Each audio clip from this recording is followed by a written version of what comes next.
ఉన్నాయి. మొట్టమొదటిగా శ్రమ అనే మెట్టులోనికి మనం వెళితే, శ్రమలో ఉన్నప్పుడు నిజానికి మనం సరి అయిన దారిలో వెళ్తున్నాము అని అర్థం చేసుకోగలం.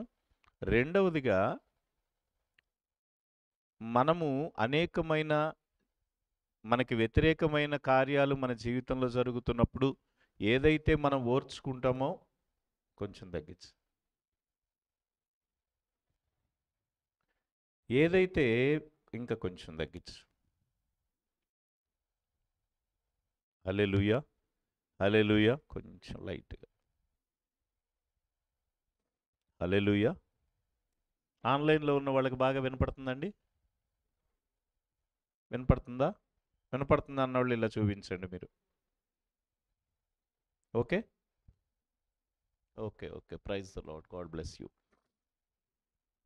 ఇక్కడ మనం గమనించాలి, శ్రమలలో ఉన్నప్పుడు దేవుని యొక్క మార్గంలోకి వెళుతున్నాము అనగా మనం సరైన దారిలో దిశలో వెళుతున్నాము అనే విషయం మనకు అర్థమవుతుంది. రెండవదిగా అనేక రకాలైన వ్యతిరేకమైన కార్యాలు మన జీవితంలో జరుగుతున్నప్పుడు మనం ఓర్చుకుంటూ ముందుకు వెళుతున్నప్పుడు ఈ ఓర్పులో కూడా మనం రెండో మెట్టెక్కాము, మనం వెళుతున్న మార్గం సరైందే అని చెప్పి మనం అనుకోవచ్చు. అలాగే మూడవదిగా పరీక్షలు ఎదురైనప్పుడు కూడా అసలు మనం ఇంకా కరెక్ట్ మార్గంలో వెళ్తున్నామనేది మనకి పూర్తిగా అర్థం కావాలి.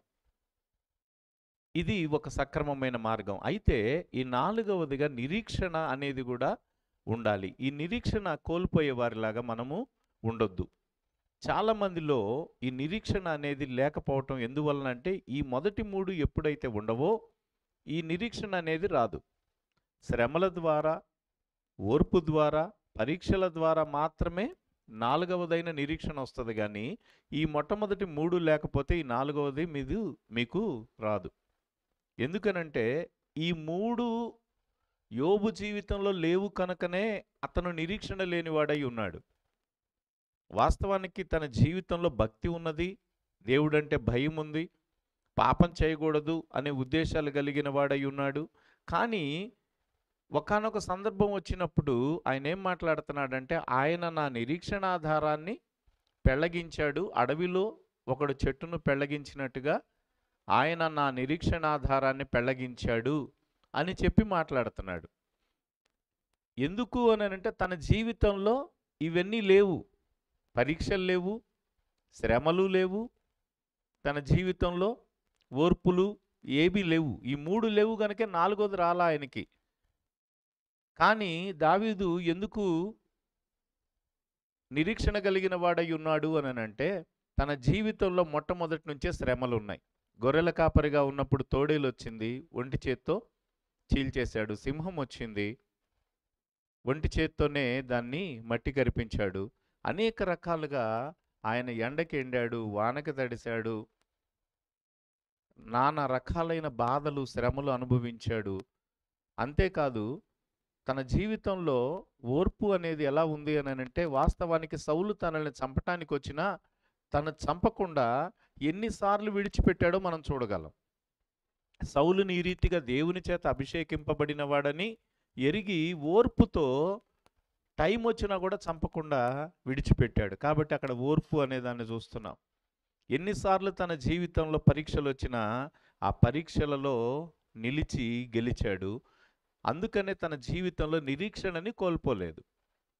అందుకనే ఆయన అంటాడు ఒక మాట, బాధపరచబడు వారి నిరీక్షణాస్పదము ఎన్నటికీ నశించదు అని చెబుతూ ఒక విషయాన్ని స్పష్టం చేస్తాడు. 42వ కీర్తన 5వ వచనములో ఎవరైనా చదివే వాళ్ళకి మైక్ ఇస్తే బాగుంటుంది. ఎందుకంటే ఇది లైవ్లో పెట్టినప్పుడు చాలామంది ఏమంటున్నారంటే ఈ వాక్యం మాకు వినపట్లేదండి, ఇది కూడా చెప్తే బాగుంటుందని అంటున్నారు. నా ప్రాణమా నీవేళ కృంగియున్నావు, దేవుని యందు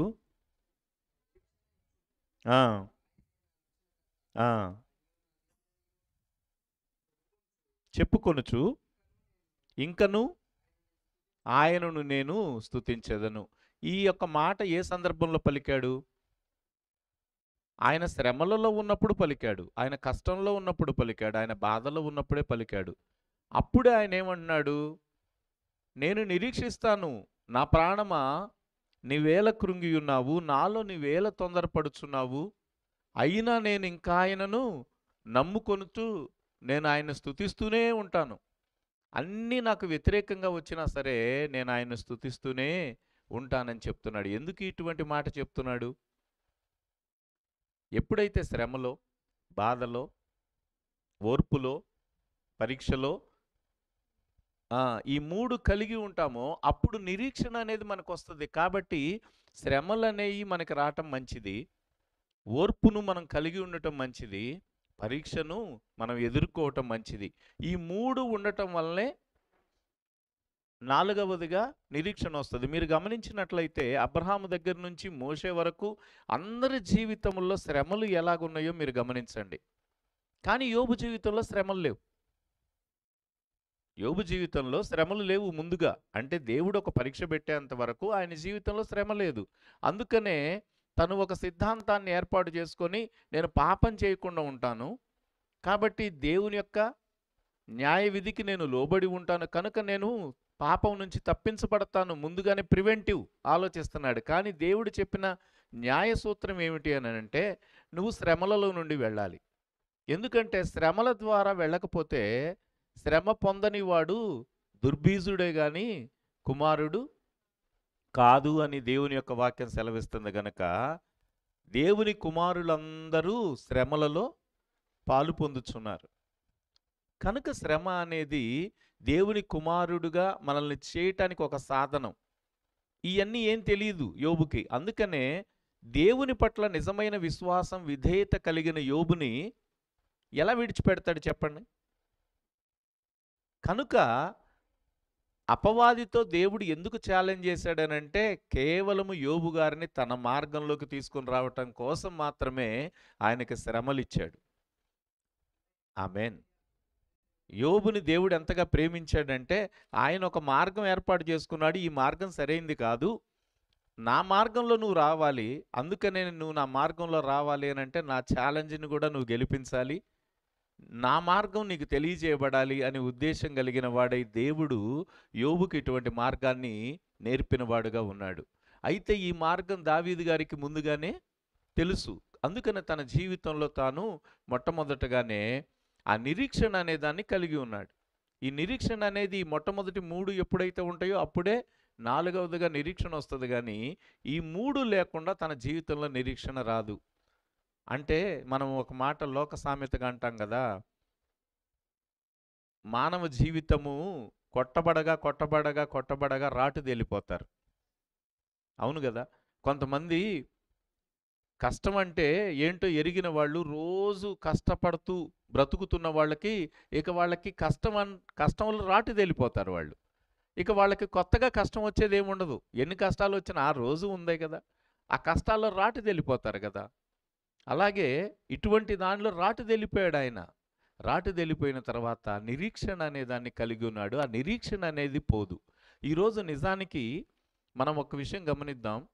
క్రీస్తు బిడ్డలుగా ఉన్న మన జీవితాల్లో ప్రతిరోజు ఏదో ఒక సమస్య, ప్రతిరోజు ఏదో ఒక శ్రమ, ప్రతిరోజు ఓర్పు కోసం అనేక రకాలుగా మనకి ఓర్పు లేకుండా చేయటం కోసం ఎన్నో ఎన్నో ఎన్నో జరుగుతూ ఉంటాయి.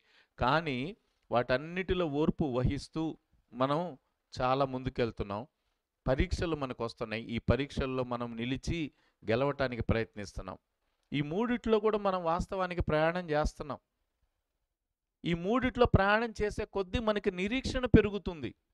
యేసుక్రీస్తు యొక్క పరలోక రాజ్యమునకు మనం హక్కుదారులమవుతామని, మనం యోగ్యులైన వారిగా ఎంచబడతామని ఒక నిరీక్షణ మనకి కలుగుతుంది. ఆ నిరీక్షణ మనల్ని ముందుకు నడిపిస్తుంది. దేవుని నామానికి మహిమ కలుగునుగాక. హల్లెలూయా. తర్వాత 6, 7, 8 వచనాలు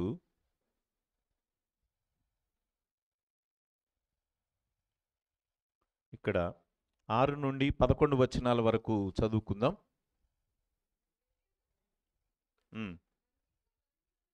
ఏలయనగా మనమింకను బలహీనులమై ఉండగానే క్రీస్తు యుక్తకాలమున బలహీనుల కొరకు చనిపోయెను, భక్తిహీనుల కొరకు చనిపోయెను. నీతిమంతుని కొరకు సహితము ఒకడు చనిపోవుట అరుదు. మంచివాని కొరకు ఎవడైనా ఒకవేళ చనిపోవా తెగింపవచ్చును. అయితే దేవుడు మన ఎడల తన ప్రేమను వెల్లడిపరచుచున్నాడు. ఎట్లనగా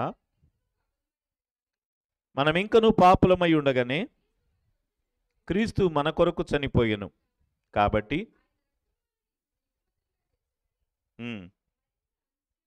మరింత నిశ్చయముగా ఆయన ద్వారా రక్షింపబడుదుము.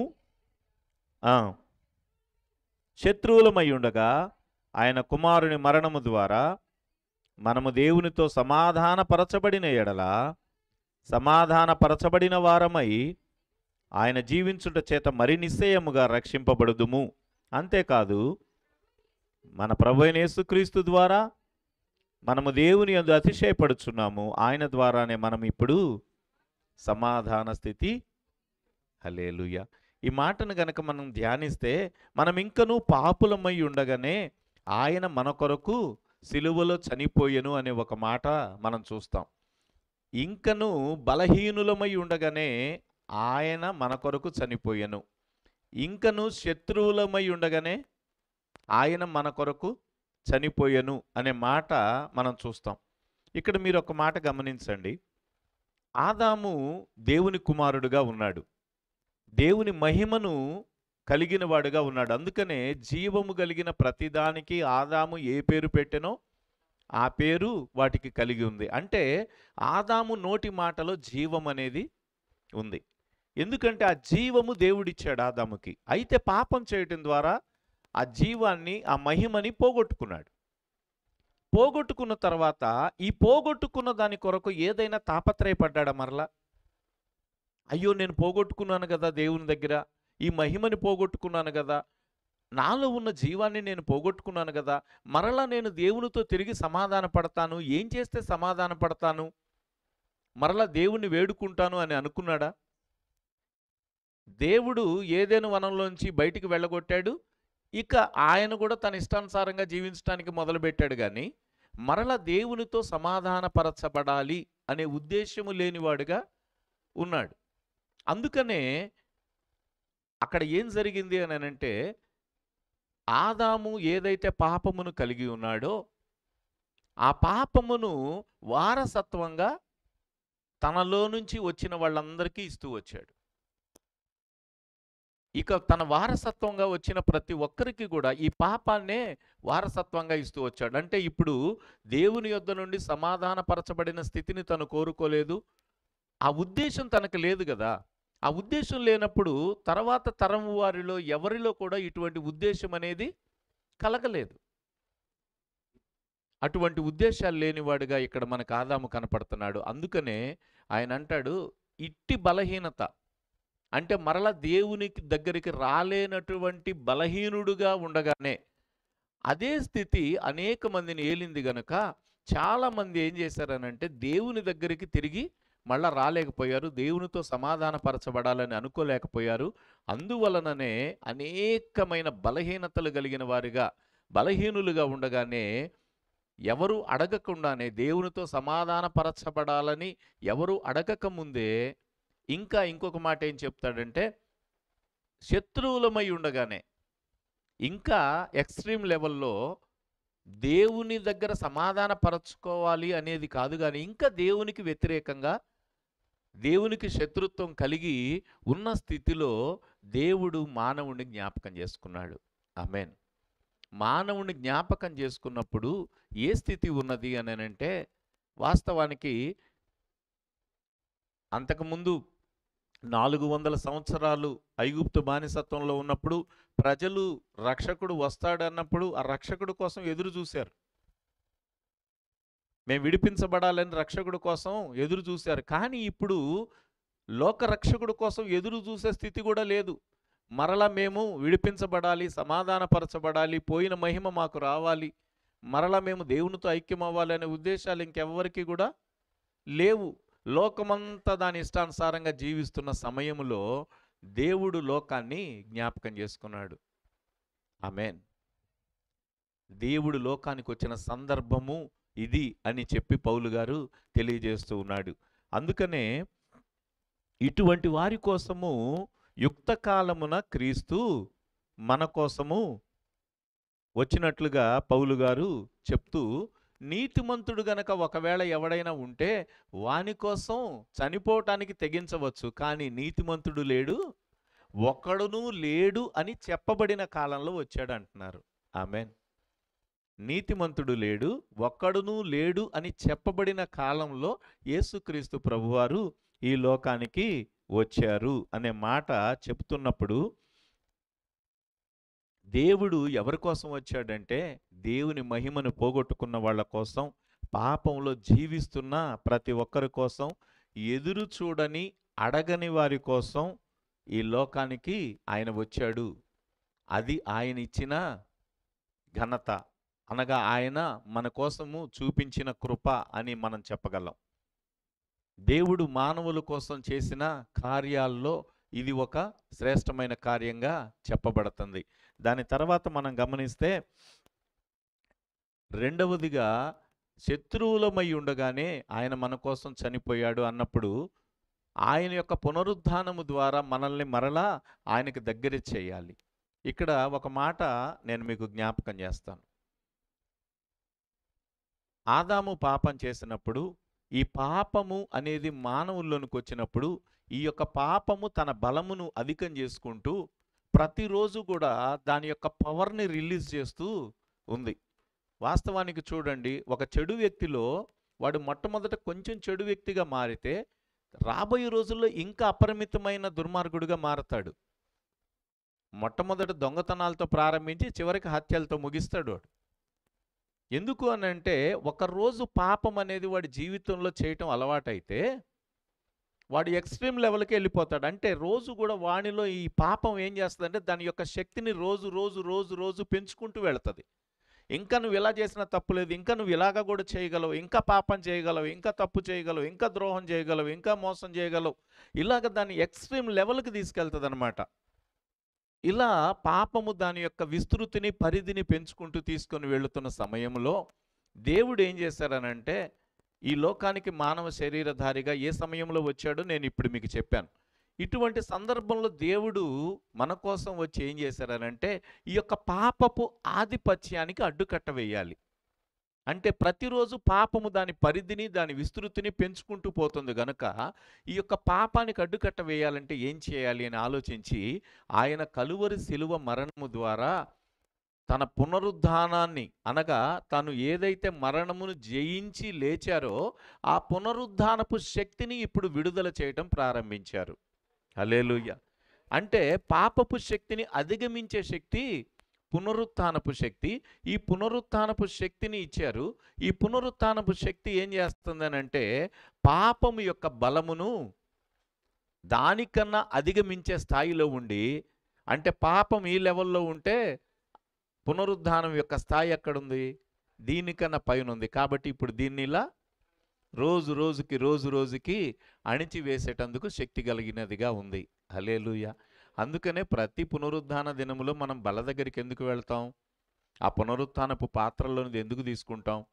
ఈ పునరుత్థానపు పాత్రలోనిది తీసుకోవటం వలన మనము పాపము యొక్క బలమును అధిగమించేవారిగా ఉండి, పై స్థాయిలో పునరుద్ధాన బలం ఉన్నప్పుడు మనలో ఉన్న ఏదైతే శరీర కోరికలు ఉన్నాయో అవన్నీ కూడా అణిచివేయబడతాయి. ఇక ఈ అంతా కూడా కింద ఉంటుంది. ఈ యొక్క పునరుత్థానపు శక్తి పైన ఉన్నప్పుడు దీన్ని ఇలా ప్రెస్ చేసేస్తుంది అన్నమాట. లేదనుకోండి, ఈ పునరుత్థానపు శక్తి లేకపోతే ఇప్పుడు పాపం యొక్క శక్తి ఇక్కడ ఉంది, రోజు రోజుకి పెరుగుతూ ఉంటుంది. కనుక ఈ పునరుత్థానపు శక్తి మనలో విడుదల చేయటానికి యేసుక్రీస్తు ప్రభువారు ఈ లోకానికి వచ్చినట్లుగా మనం చూడగలం.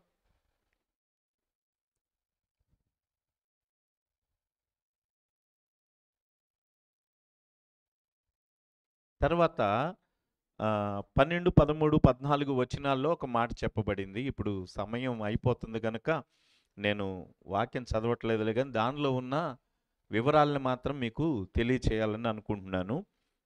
ఇక్కడ ఆదాము ఆదాము తన పిల్లలకేమో పాపాన్ని వారసత్వంగా ఇస్తున్నాడు. తనలో పుట్టిన వారందరికీ కూడా పాపాన్నే వారసత్వంగా ఇస్తూ వచ్చాడు. కానీ యేసుక్రీస్తు ప్రభువారు ఏం చేస్తున్నారంటే రాబోయే ఆశీర్వాదాలని ఇవ్వటానికి ఒక సూచనగా ఉన్నారు. ఇక్కడ ఏం చెప్తాడంటే పౌలు గారు, ఆదాము నశింపుకు సూచనగా ఉన్నాడు. అంటే ఆదాములో మహిమ కోల్పోయినప్పుడు రాబోయే తరాలందరికీ కూడా శాపాన్ని ఇచ్చాడు, పాపాన్ని ఇచ్చాడు. ఇక ఏది కూడా మేలైనది ఇవ్వలేకపోయాడు కనుక ఆదాము ఒక గుర్తుగా ఉన్నాడు.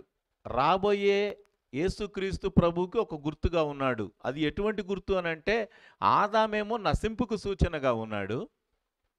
యేసుక్రీస్తు ప్రభువారైతే రక్షణ కొరకై సూచనగా ఆయన ఉన్నాడు. అంటే యేసుక్రీస్తు ప్రభువులో ఇప్పుడు వచ్చేయన్నీ మేలైనవి, ఆశీర్వాదకరమైనవి, దీవెనకరమైనవి. ఆదామేమో మంచిగానే వచ్చాడు కానీ తన జీవితంలో అంత పాపము ద్వారా సమస్తాన్ని పోగొట్టుకొని ఇక నశింపుకై సూచనగా ఆయన ఉన్నాడు. ఏది కూడా ఆయనలో మంచి ఏది కూడా రాలేదు. ఇక మేలైనది ఏది కూడా కలగలేదు. కనుక దీనికి క్వైట్ ఆపోజిట్గా యేసుక్రీస్తు ప్రభువారు కడపటి ఆదాము ఎందుకు వచ్చాడు, కడపటి ఆదాము అని పిలువబడిన యేసుక్రీస్తు ప్రభువారు ఎందుకు వచ్చారు అని అంటే, మొట్టమొదటి ఆదాము ద్వారా సర్వము నశించిపోయింది గనుక ఇప్పుడు రెండవ ఆదాము అనబడిన యేసుక్రీస్తు ప్రభువారు తనతో సమస్తాన్ని ఐక్యపరుచుకొని జీవము కొరకైన, రక్షణ కొరకైన, దీవెనకరమైన, ఆశీర్వాదకరమైన స్థితికి నడిపించటానికి ఆయన ముందస్తు సూచనగా ఉన్నారు. ఆమేన్. హల్లెలూయా, హల్లెలూయా. గట్టిగా చెప్దామా? హల్లెలూయా. ఆదాము ద్వారా ఏదైతే లోకంలో సమస్తము నాశనమైందో అలాగే లోకములో ఉన్న సమస్తమైన దానిని దీవెనకరంగా, ఆశీర్వాదకరంగా మార్చటానికి యేసుక్రీస్తు ప్రభువారు ఈ లోకంలోకి వచ్చారు. తర్వాత 15, 16, 17 వచనాలు.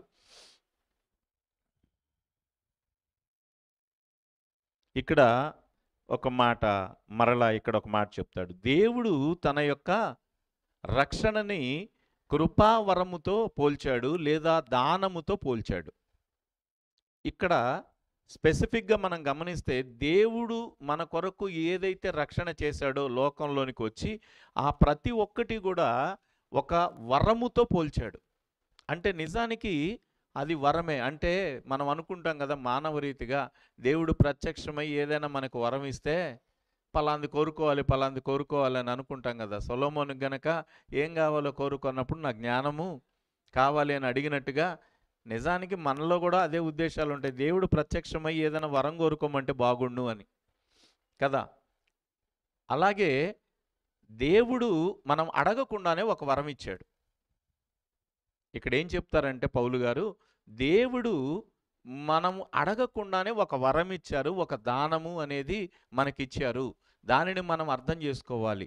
యేసుక్రీస్తు ప్రభువారు ఈ లోకంలోనికి వచ్చి రక్షణ అనేది అంటే పాపము కలిగినట్లుగా కృప కలగలేదు అంటాడు. ఇది డిఫాల్ట్గా వచ్చేది. అంటే ఏది కూడా దీనికోసం పెద్దగా కష్టపడాల్సిన పని లేదు. పాపం మన జీవితంలోకి రావాలంటే పెద్ద కష్టమేం లేదు. అది ఏదో చేయాల్సినంత పెద్ద అవసరత లేదు. అది డిఫాల్ట్గా వచ్చేసింది. కానీ పాపము కలిగినట్లుగా కృప కలగలేదు అంటాడు. ఎందుకు అనంటే ఆ కృప కలగాలనంటే ఒక ప్రణాళిక ఉండాలి, ఒక ఉద్దేశం ఉండాలి, ఒక త్యాగం ఉండాలి. ఇవన్నీ కూడా యేసుక్రీస్తు ప్రభువారు ఎంత త్యాగం చేస్తే ఈ లోకానికి మానవ శరీరధారిగా వచ్చారు. ఎంత ప్రణాళిక ఉంటే, ఎంత ప్రేమ ఉంటే, ఎంత సాక్రిఫైస్ ఉంటే ఆయన ఈ లోకానికి వచ్చారు చెప్పండి. పాపం ఈ లోకంలోకి రావటానికి ఇవన్నీ అవసరమైనయా? పాపం లోకంలోకి రావడానికి ప్రణాళిక ఏమీ అవసరం లేదు. టైము కూడా ఏం అవసరం లేదు. గొప్ప కష్టం కూడా ఏం అవసరం లేదు. త్యాగం కూడా ఏం అవసరం లేదు. ఆటోమేటిక్గా డిఫాల్ట్గా వచ్చేసింది పాపం. కానీ కృప కలగాలంటే ఇది చాలా ప్రణాళిక అవసరం. అంటే దేవుడే మానవ శరీరధారిగా ఈ లోకానికి రావాలంటే ఎంత అవసరమో చూడండి. ఎంత ప్రణాళిక ఉండాలి, ఎంత సంకల్పం ఉండాలి, ఎన్ని రకాలైన ఆలోచనలు ఉండాలి. ఇవన్నీ ఉంటేనే తప్ప ఇది సాధ్యం కాదు. అందుకనే ఇక్కడ దేవుని యొక్క రక్షణని ఎలా పోల్చాడు అని అంటే ఇది ఒక కృపా వరము లాంటిది. ఇది ఒక వరం, మీరు అడగకుండానే మీకు వచ్చిన వరం. నిజానికి ఇప్పుడు మీరు ఆలోచించండి.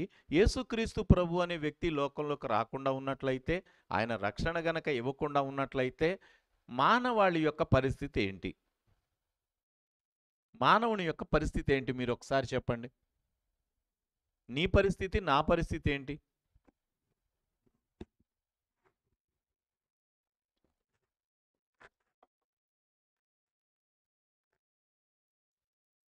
పాపముతోనే పుట్టి, పాపములోనే పెరిగి, పాపములోనే చనిపోయేవారం గదా! అందుకనే మనకి అడగకుండానే ఒక వరం ఇచ్చారు. ఏమిటి అననంటే రక్షణ అనే వరాన్ని మనకు అనుగ్రహించాడు. ఒక దానం ఇచ్చాడనమాట మనకి. ఇందాక చెప్పాడు గదా! మొట్టమొదట మనం ఇంకా శత్రువులమై ఉండగానే, మనం ఇంకా బలహీనులమై ఉండగానే, మనం ఇంకా క్రీస్తు వ్యతిరేకులుగా ఉండగానే, ఇంకా మనం సమాధాన పడాలని అనుకోకముందే ఎలా అయితే యేసుక్రీస్తు ప్రభువారు వచ్చారో, అలాగే ఇక్కడ కృపా వరముతో దీన్ని పోల్చాడు. కృపా దానముతో పోల్చాడు. ఇది ఎటువంటిది అనంటే, ఒక మనిషి ద్వారా అనేక మందికి పాపము ఎలా అయితే సంక్రమించిందో, ఒక వ్యక్తి పుణ్యము వల్ల ఈ యొక్క కృపాదానము, కృపావరము అనేది అందరి మీద కూడా ఆపాదించబడింది అని చెప్పి పౌలు గారు ఇక్కడ తెలియజేస్తున్నాడు. ఇది ఎప్పుడైతే ఈ కృపావరము అనేది మన మీద ఆపాదించబడిందో, ఈ వరము పొందిన వారమై మనం ఉన్నామో, నిజానికి ఇది ఒక వరము అని ఎందుకన్నాడంటే, ఈ వరము కలిగిన ప్రతి ఒక్కళ్ళు నీతిమంతులుగా తీర్చబడి అభిషేకింపబడిన యేసుక్రీస్తు వారు మనకిచ్చిన జీవితాన్ని రాజుల వలె ఏలతామని చెప్పాడు ఇక్కడ. ఇది తెలుగు ట్రాన్స్లేషన్లో అంతగా దీని గురించిన వివరణ లేదు కానీ, ఇంగ్లీష్ యాంప్లిఫైడ్లో గనక చూస్తే, నిజానికి ఎవరైనా ఈ వరము పొందుకున్న వాళ్ళు అభిషేకింపబడిన యేసుక్రీస్తు మిమ్మల్ని మీ జీవితాల్ని రాజుల వలె ఏలటానికి ఈ యొక్క కృపావరము, ఈ దానము మీకు ఇవ్వబడింది అని చెప్పాడు. దేవునికి స్తోత్రం కలుగునుగాక. అంటే మనము మన జీవితానికి రాజులుగా మనము ఏలట. నిజానికి మీరు ఇక్కడ ఒక మాట గమనించండి. కొంతమంది వాళ్ళ జీవితం మీద వాళ్ళకే కంట్రోల్ ఉండదు. మీ జీవితం మీద మీకు కంట్రోల్ ఉండదు. అంటే ఎటుబడితే అటు తిరిగిపోయే వాళ్ళలాగా, ఒక స్థిరమైన నిశ్చితమైన అభిప్రాయం లేకుండా, ఒక స్థిరమైన మనసు లేకుండా, ఒక ఫ్రెండ్ వచ్చి ఏ మాట చెబితే ఆ మాటకే వెళ్ళిపోతారు. ఇప్పుడు బైబిల్ చదవాలని కూర్చున్నారు. ఒక ఫ్రెండ్ వచ్చి అరే బయటికి వెళ్ళి టీ తాగొద్దామని రాగానే సరే అని చెప్పి బైబిల్ ఇక్కడ పెట్టి వెళ్ళిపోతారు. అరే రోజు ఉండేదే కదరా, ఈరోజు మూవీకి వెళ్దాం పదా అంటే సర్లే పదా వెళ్దాం. అంటే ఒక స్థిరమైన నిశ్చిత అభిప్రాయం మీకు లేదు. అంటే మీ జీవితం మీ చేతుల్లో లేదు. ఇలాగ చాలామంది వాళ్ళ జీవితాలు వాళ్ళ చేతుల్లో లేకుండా ఉంటారు. కానీ ఇక్కడ ఏం చెప్తాడంటే, ఈ కృపావరము, ఈ దానము యేసుక్రీస్తు చేత రక్షణ పొందిన మీకు ఎలా ఉంటుందంటే, మీ జీవితానికి మీరే రాజులు. హల్లెలూయా. మీ జీవితానికి మీరే రాజులు. మిమ్మల్ని ఎవ్వరూ కూడా డైరెక్ట్ చెయ్యలేరు. ఏ ఒక్కళ్ళు కూడా మీ జీవితాల్ని వాళ్ళ చేతుల్లో పెట్టుకోలేరు. ఆమేన్. అంత గొప్ప వరము మీకు ఇవ్వబడింది. తన యొక్క రక్షణ ద్వారా దేవుడు మీకు ఇచ్చిన ఆధిక్యత ఏమిటి అని అంటే, మీ జీవితాలను మీరు రాజుల్లాగా ఏలతారు. మీ జీవితం మీ చేతిలో ఉంటుంది. అందుకనే చూడండి, క్రైస్తవ జీవితాల్లో భార్యాభర్తలుగా ఉన్న, బిడ్డలుగా కుటుంబాల్లో ఉన్న ఎవరి ఇండివిడ్యువాలిటీలో వాళ్ళు ఉంటారు. పరస్పరం కూడా వారి ఇండివిడ్యువాలిటీని గౌరవిస్తూనే వాళ్ళు ఒక కుటుంబంగా ఉంటారు. ఇది ఒక గొప్ప స్థితి. ఇది లోకంలో ఎక్కడా కూడా మనం చూడలేం. ప్రతి ఒక్కళ్ళు ఒక్కొక్క ఇండివిడ్యువాలిటీ కలిగి ఉంటారు. కానీ వాళ్ళు సహవాసంగానే, అనగా ఒకళ్ళ యొక్క అభిప్రాయాలకు ఒకళ్ళు విలువిస్తూ, అట్లానే తన ఐడెంటిటీని వాళ్ళు కోల్పోకుండా, తమ యొక్క వ్యక్తిత్వాలని వాళ్ళు కోల్పోకుండా చక్కని స్థితిలో వాళ్ళు ముందుకు వెళ్ళగలుగుతారు. ఇది కేవలము యేసుక్రీస్తు ప్రభువారు తన యొక్క రక్షణను, తన యొక్క పునరుద్ధాన శక్తిని మీకివ్వటం ద్వారానే ఇవి మీ జీవితాల్లోకి వచ్చినాయి. లేకపోతే వేరొకళ్ళు మీ జీవితాలను ఇన్ఫ్లుయెన్స్ చేస్తారు. చేసినందువల్ల మీరేంటంటే ఎలా పడితే అలా ప్రవర్తించేవారిలాగా ఉంటారు. లోకంలో మనం అనేక మందిని చూస్తున్నాం. ఎటు పడితే అటు తిప్పబడే వ్యక్తులు లోకంలో అనేక మంది ఉన్నారు. కానీ మనమైతే క్రీస్తు చేత బలవంతులమై మన జీవితాల్ని మన చేతుల్లో పెట్టుకొని ముందుకు కొనసాగగలిగే వారిగా ఉన్నాం. దేవునికి స్తోత్రం. చివరిగా 18 నుంచి 21 వచనాల వరకు మనం చూస్తే,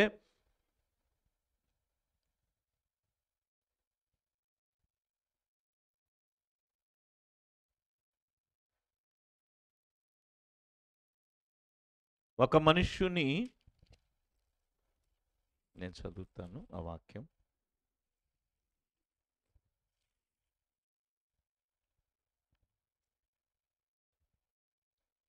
కాబట్టి తీర్పు ఒక అపరాధ మూలమున వచ్చినదై మనుషులకందరికీ శిక్షావిధి కలుగుటకు ఎలాగూ కారణమాయనో, అలాగే ఒక పుణ్యకార్యం వలన కృపాదానము మనుషులందరికీ జీవప్రదమైన నీతి విధింపబడుటకు కారణమాయను.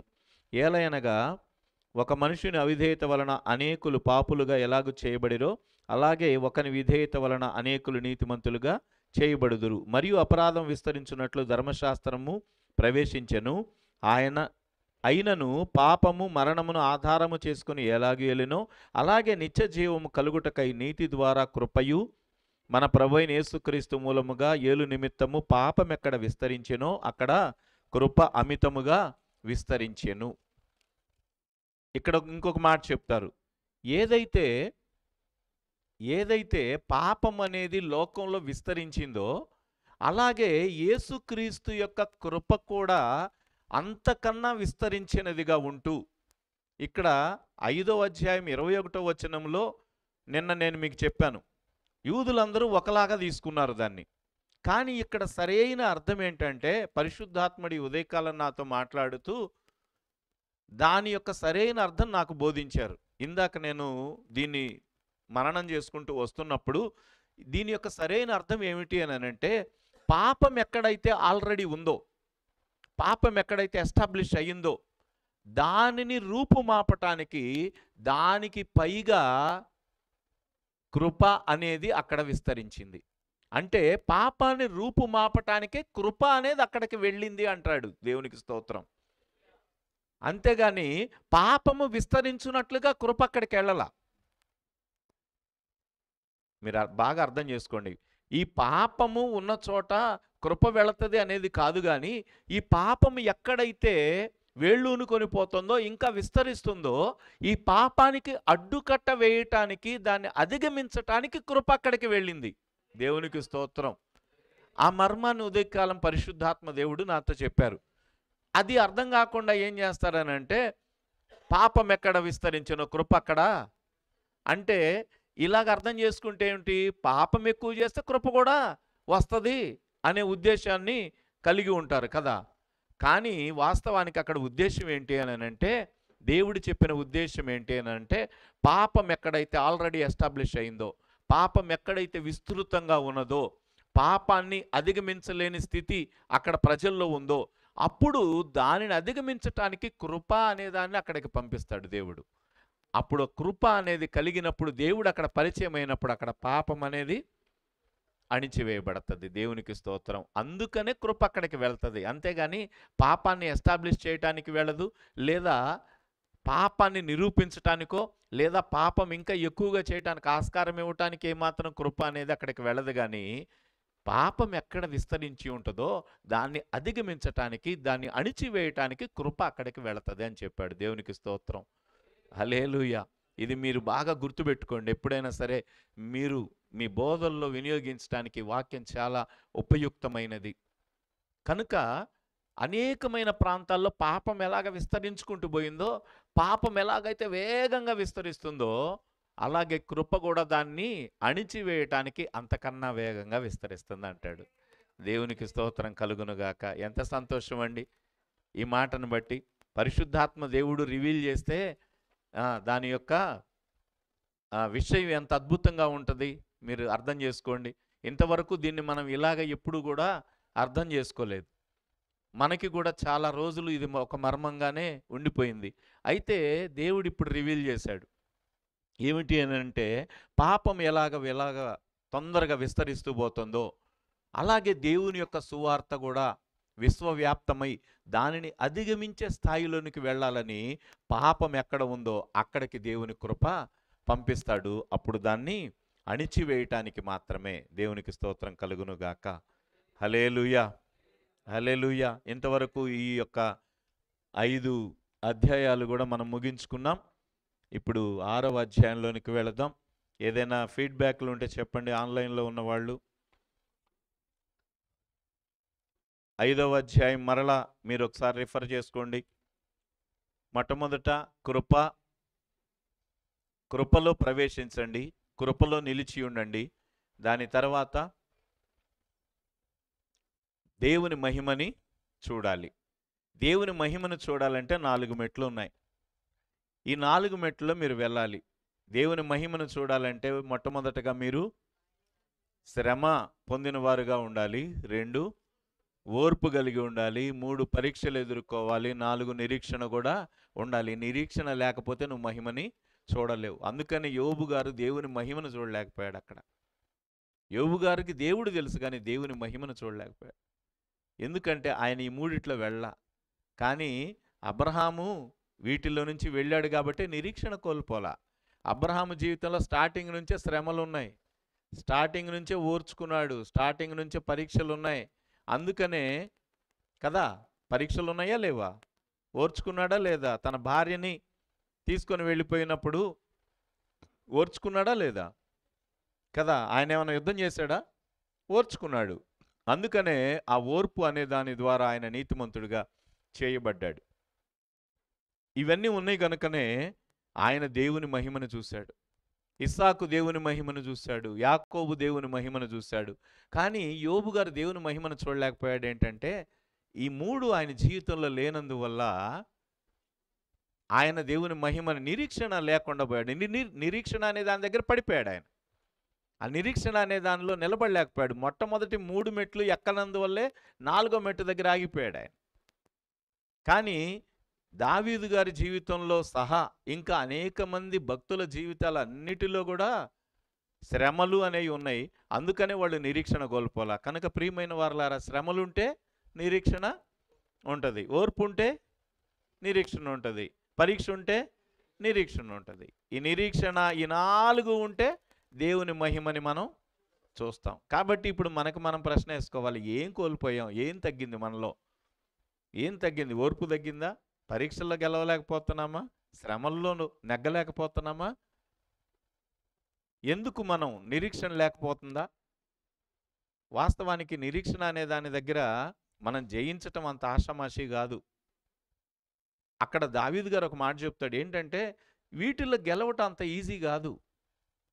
వాస్తవానికి ఎప్పుడు కూడా ఈ నిరీక్షణ మనం ఎప్పుడు కోల్పోతామనంటే, ఎప్పుడైతే మన వయసు అయిపోతుందో, ఎప్పుడైతే మనము శక్తిహీనులుగా అయిపోతామో, ఎప్పుడైతే ధనం మన దగ్గర ఉండదో, మనకి చాలా ప్లాన్స్ ఉంటాయి కానీ డబ్బు మన దగ్గరికి రావట్లేదు. ఇప్పుడు ఈ ప్లాన్స్ ఎగ్జిక్యూట్ చేయలేకపోతున్నాం. అప్పుడు ఏమనిపిస్తుంది మనకి? నిరీక్షణ కోల్పోతాం. అంతే కదా, నా దగ్గర డబ్బు లేదు, నాకు వయసు అయిపోతుంది, నాకు ఆరోగ్యం కూడా సహకరించట్లేదు, ఇంక నేను ఎప్పుడు చేయగలను నేను? అందుకని అంటాడు, ఇటువంటి స్థితిలో ఉన్నప్పుడు అబ్రహాము ఏదైతే నిరీక్షణ కోల్పోలేదో, ఈ నిరీక్షణ కోల్పోలేదు కాబట్టి వాళ్ళు 100 సంవత్సరాల వాళ్ళైనా మరలా పిల్లల్ని గంటానికి దేవుడు వాళ్ళ శరీరాలను సిద్ధపరిచాడు. ఆమేన్. నిరీక్షణ అనేది అంత గొప్పదిగా ఉన్నది. నిరీక్షణ అనేది గతించిపోయిన వాటిని మరలా వెనక్కి తీసుకొని వచ్చేదిగా ఉన్నది. దేవునికి స్తోత్రం కలుగును గాక. అంతేకాదు, దేవుడిచ్చిన మనము ఏ స్థితిలో అయితే మనము దేవునితో దూరంగా ఉన్నామో, శత్రువులుగా ఉన్నామో, మరలా మనకి మనం సమాధానపరచుకోలేని స్థితిలో ఉన్నామో, అప్పుడు దేవుడు మనల్ని కరుణించి రక్షించాడనేది కూడా మనం చూస్తున్నాం. అటువంటి సందర్భంలో మనకి రక్షణ ఇవ్వటం ద్వారా ఈ పాపపు శక్తిని అధిగమించే పునరుత్థానపు శక్తిని మనకివ్వటం ద్వారా రోజు కూడా మన శరీరములో ఈ పాపపు బలం తగ్గుతుంది, పునరుత్థానపు బలము పెరుగుతుంది. ఎప్పుడు కూడా పరిశుద్ధులమైన మనలో అంతకుముందు మనం పాపం చేయలేదా? మనం పరుషంగా మాట్లాడలేదా? ఇప్పుడు మాట్లాడలేకపోతున్నాం. ఎందుకంటే రోజు కూడా మనలో ఉన్న ఈ పునరుద్ధానపు శక్తి ఏం చేస్తుందంటే పాపపు బలాన్ని అణిచివేస్తుంది. దీన్ని బయటికి రాని ఇట్లా తొక్కి పట్టేస్తుంది అనమాట. జన్మతః మనకొచ్చిన ఈ పాపపు బలాన్ని ఈ పునరుత్థానపు బలం ఏం చేస్తుంది? అణిచివేస్తుంది. కనుక ఈ పైన ఉన్న ఈ యొక్క బలము గొప్పది. ఆ బలము మనకి ఇచ్చిన దేవునికే కృతజ్ఞతాస్తుతులు చెల్లించాలి. ఆమేన్. కనుక ఈ యొక్క 5వ చాప్టర్ అంతా కూడా దేని గురించి స్పెసిఫికేషన్ ఇచ్చాడనేది మీకు చెప్పాను. నీతిమంతులుగా తీర్చబడిన వారికి కలుగు ఫలములు అని చెప్పాను. ఇప్పుడు 6వ అధ్యాయంలోనికి వెళ్దాం. దానికన్నా ముందుగా ఒకసారి ఆన్లైన్లో వాళ్ళు అందరూ బాగా గ్రహించగలిగారా ఈ యొక్క 5వ అధ్యాయము? ఇంకా ఏదైనా మీకు డౌట్లు ఉంటే ఎవరైనా రేస్ చేయండి. హ్యాండ్ రేస్ చేస్తే ఎవరైనా ఉన్నారా? మీకు ఏదైనా డౌట్లు ఉంటే చెప్పండి. కంటిన్యూ అవుతున్నారా? బాగా అవుతున్నారా? Praise the Lord. కొంతమంది ఏం సమాధానం చెప్పట్లేదు. అవునన్నట కాదన్నట. దేవునికి స్తోత్రం కలుగును గాక. హల్లెలూయా, హల్లెలూయా. దేవునికి స్తోత్రం. Praise the Lord. 6వ అధ్యాయంలోనికి వెళదాం.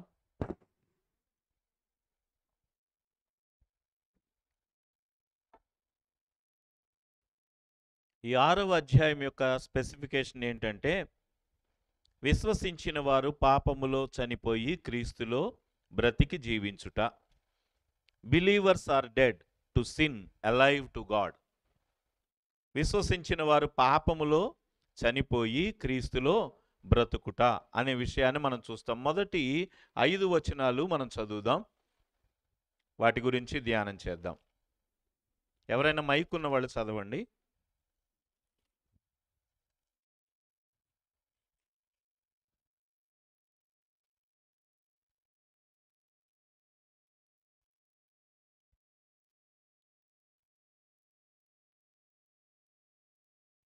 ఉందా లేదా మైక్? ఓకే.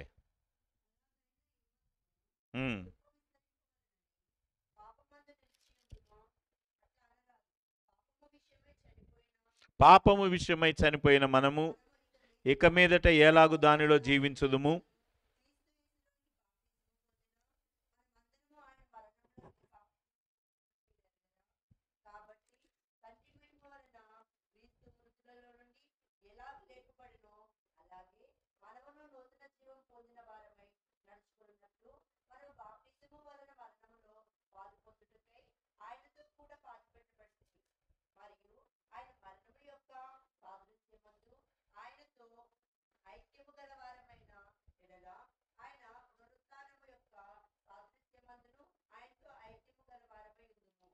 చాలమ్మా. Praise the Lord. హల్లెలూయా.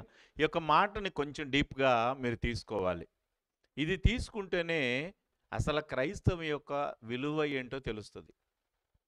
ఇక్కడ మాట అంటాడు, క్రీస్తు యేసులోనికి బాప్తిస్మము పొందిన మనమందరము ఆయన మరణములోనికి బాప్తిస్మము పొందితిమని మీరు ఎరుగరా?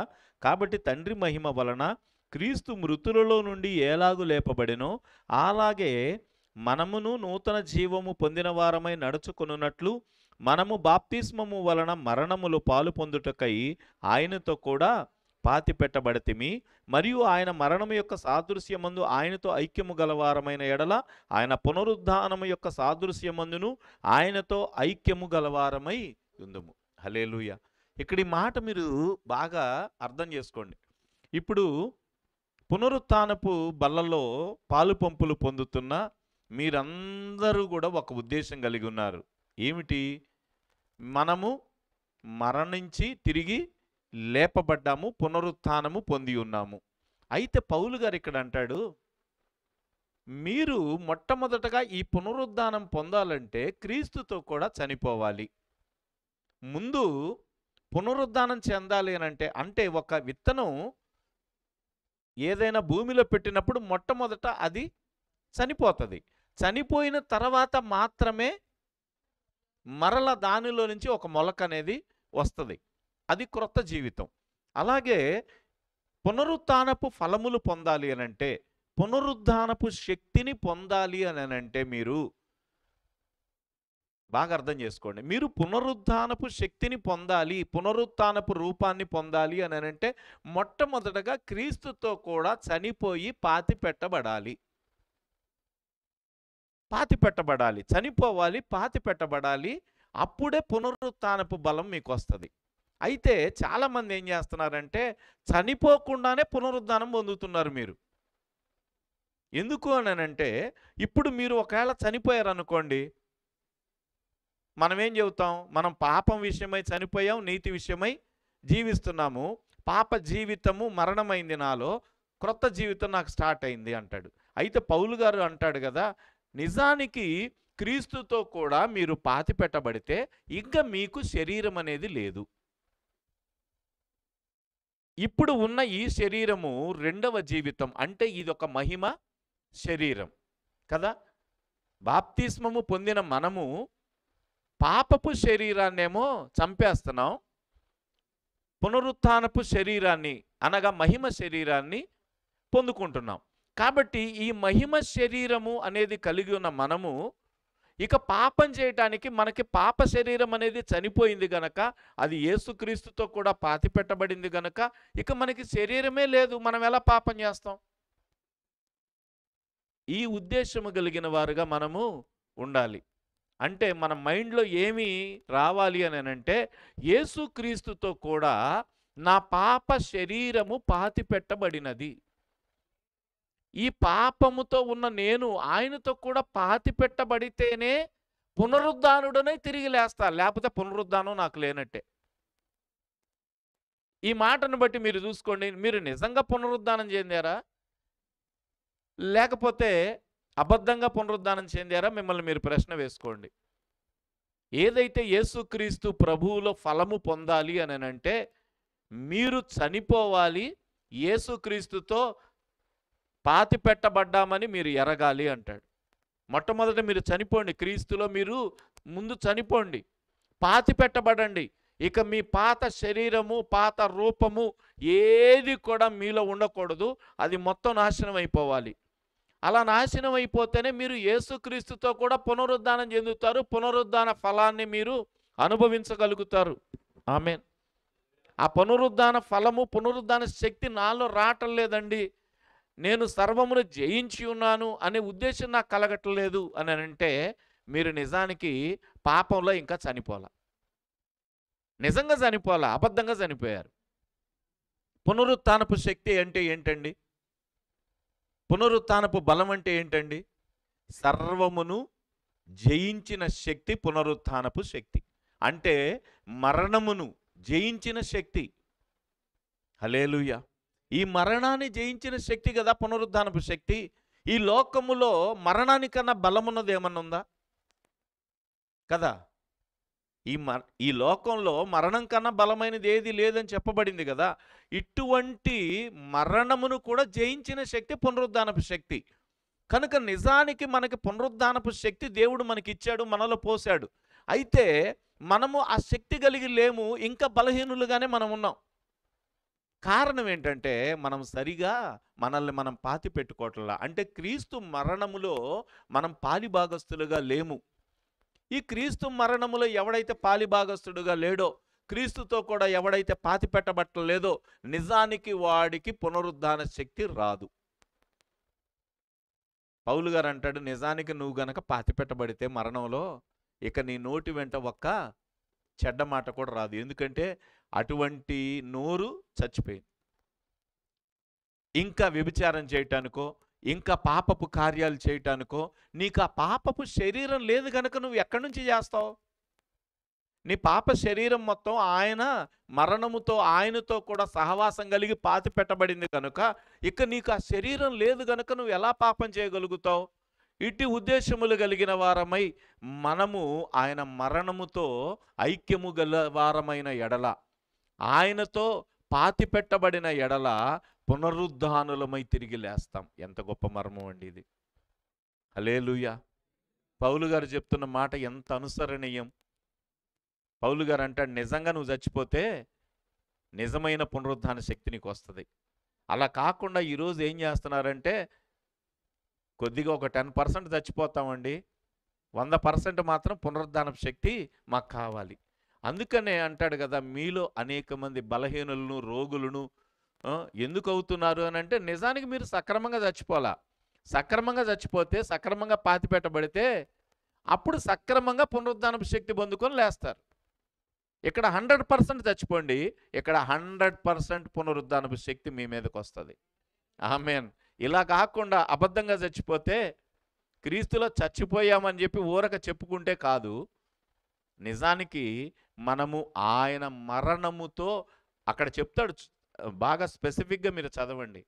మీరు ఎప్పుడైతే ఆయన మరణములో ఆయనతో ఐక్యమైన వారమైన ఎడల ఆయనతో కూడా పాతి పెట్టబడితిమని ఎరిగి, ఎప్పుడైతే నిజానికి ఆయనతో కూడా పాతి పెట్టబడతామో అప్పుడే పునరుద్ధానములో ఆయనతో మనం ఇలాగ అనుకోవాలి. ఇక పాప శరీరాకారం నాకు లేదు, నేను ఎలా పాపం చేస్తాను, ఎలా చెడు చూస్తాను, ఎలా చెడు మాట్లాడతాను, నాకు ఈ చెడ్డనోరు లేదే.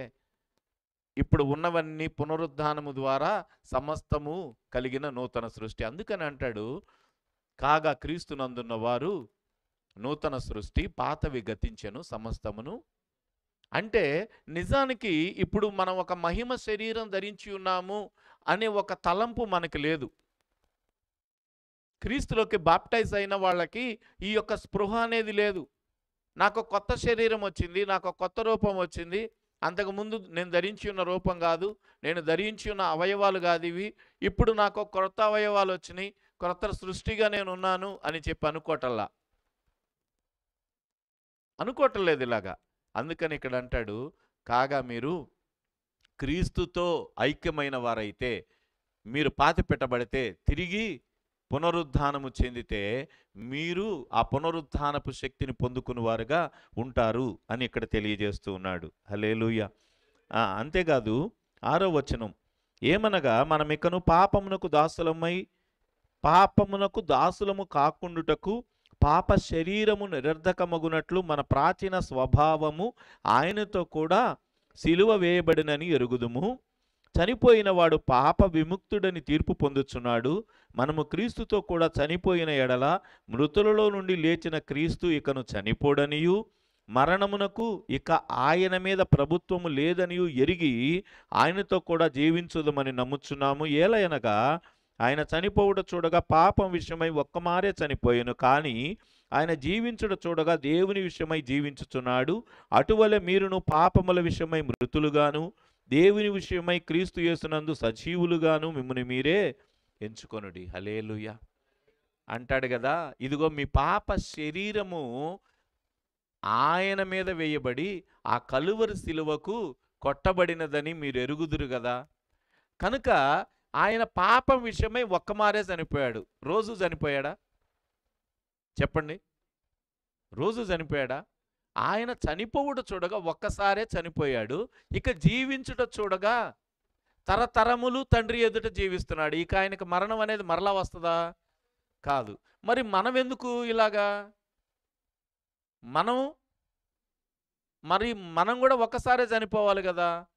పాపముల విషయమై మనం కూడా ఒక్కమారే చనిపోవాలి. జీవించటం చూస్తే క్రీస్తులో తరతరాలు యుగ యుగాలు మనం కూడా జీవించేవారిలాగా ఉండాలి కదా. కానీ మన యాటిట్యూడ్ ఎలా ఉంది? ప్రతిరోజు చచ్చిపోతూనే ఉంటాం, ప్రతిరోజు బతుకుతూనే ఉంటాం.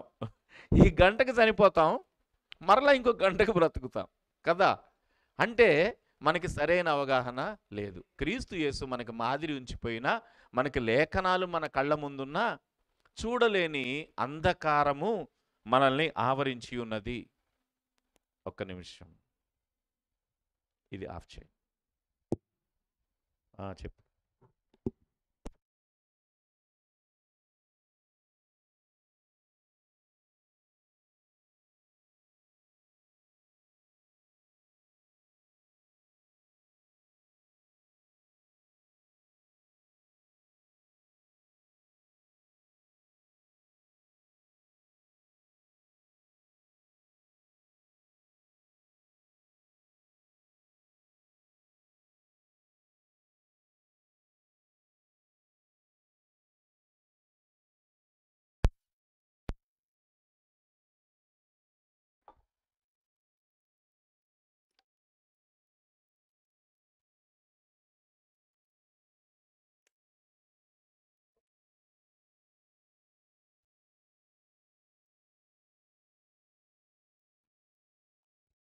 దేవునికి స్తోత్రం కలుగును గాక.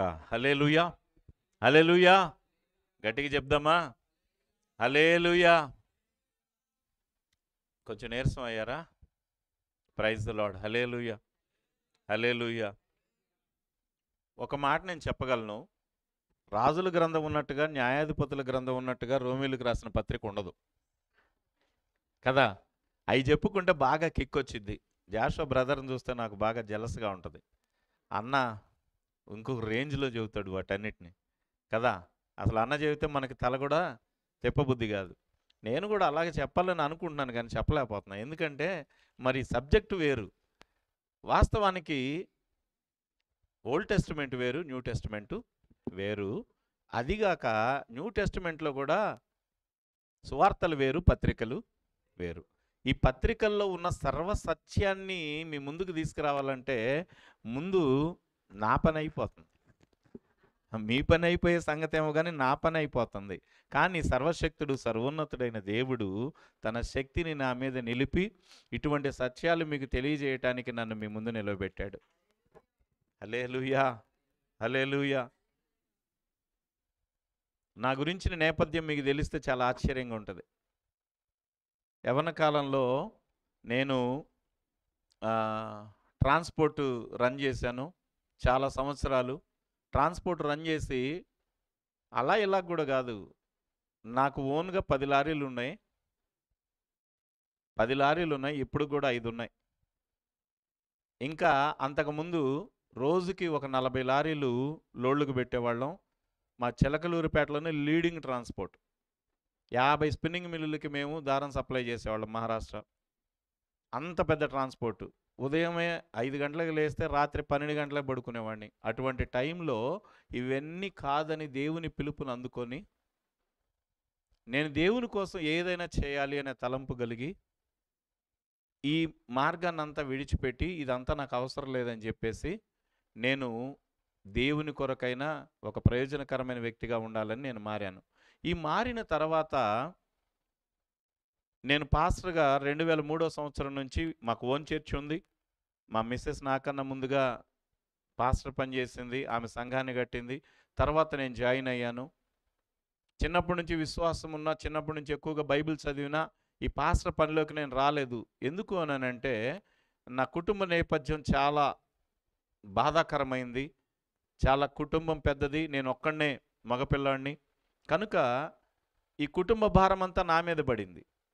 ఇవన్నీ చేయటానికి ఒక పక్క దేవుని పని చేయాలని ఆశ ఉన్నా చేయలేని పరిస్థితులు ఉన్నాయి. అటువంటి టైంలో మరలా దేవుడు నన్ను పిలిచి ఏర్పాటు చేసుకున్నాడు. నేను 2003 నుంచి సండే ఒక్కరోజే దేవుని ఆరాధన చేస్తూ మిగతా టైం నా పని నేను చేసుకుంటున్నాను. అటువంటి టైంలో ఇంకా దేవుని చేత ఎక్కువగా రోజు రోజు ప్రేరేపించబడుతూ నేను వెళుతున్న మార్గం దేవుని కోసం వెళ్ళాలి, దేవునిలో ఇంకా అనేకమైన విషయాలు నేను కనుగొనాలి, ఈ లోకంలో అనేకమైన వ్యక్తులకి చెప్పాలి అనే ఉద్దేశం కలిగి ఈ మార్గాన్ని వదులుకొని, చాలామంది ఏంటంటే మార్గం బాగలేనప్పుడు అది వదిలి ఈ పని చేద్దాం అనుకుంటారు. అంటే లోకంలో లాభం వచ్చే పని వదులుకుంటారా ఎవరైనా చెప్పండి? నష్టం వస్తున్నప్పుడు ఈ మార్గంలోకి వస్తారు. కానీ నేను ఆ మార్గం కాదు, అసలైన మార్గం ఇదేనని చెప్పి వచ్చాను. తర్వాత నేను ఎప్పుడైతే జీవన్ రాజ్ ఇంటర్నేషనల్ బైబిల్ కాలేజీలో 39th బ్యాచ్లో నేను కూడా ఒక స్టూడెంట్. మీకు తెలుసా? Praise the lord. 39th బ్యాచ్లో నేను కూడా ఒక స్టూడెంట్. ఈ స్టూడెంట్గా మారటానికి నేను ఒక 38th బ్యాచ్లో మా మిస్సెస్ ఇక్కడ చేశారు. ఆమె 38th బ్యాచ్, నేను 39th బ్యాచ్ ఆన్లైన్. ఆమె 38th ఆఫ్లైన్లో చేశారు సగం, ఆన్లైన్లో సగం చేశారు. ఆ టైంలో 38th బ్యాచ్ ఆర్డినేషన్లో మనకి అన్న కర్ణాటక నుంచి ఒక బ్రదర్ ఉన్నారు, మొన్న కలిసారు. ఏం పేరు ఆయన? డానియల్ గారు. ఒక అన్న పెద్ద సార్ ఉన్నారు కదా, ఇప్పుడు MTHలో కూడా మొన్న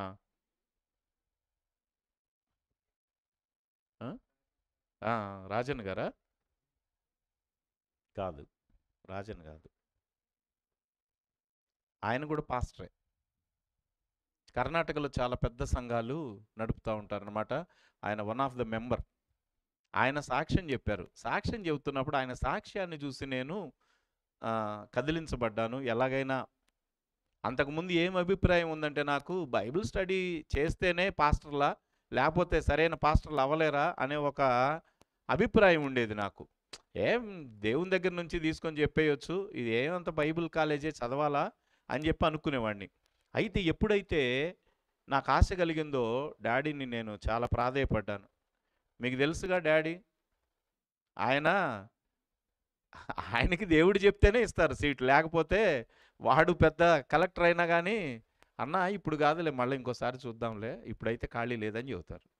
నేను ఆ రోజు రాత్రంతా ప్రార్థన చేసుకొని మరుసటి రోజు డ్యాడీని అడిగాను.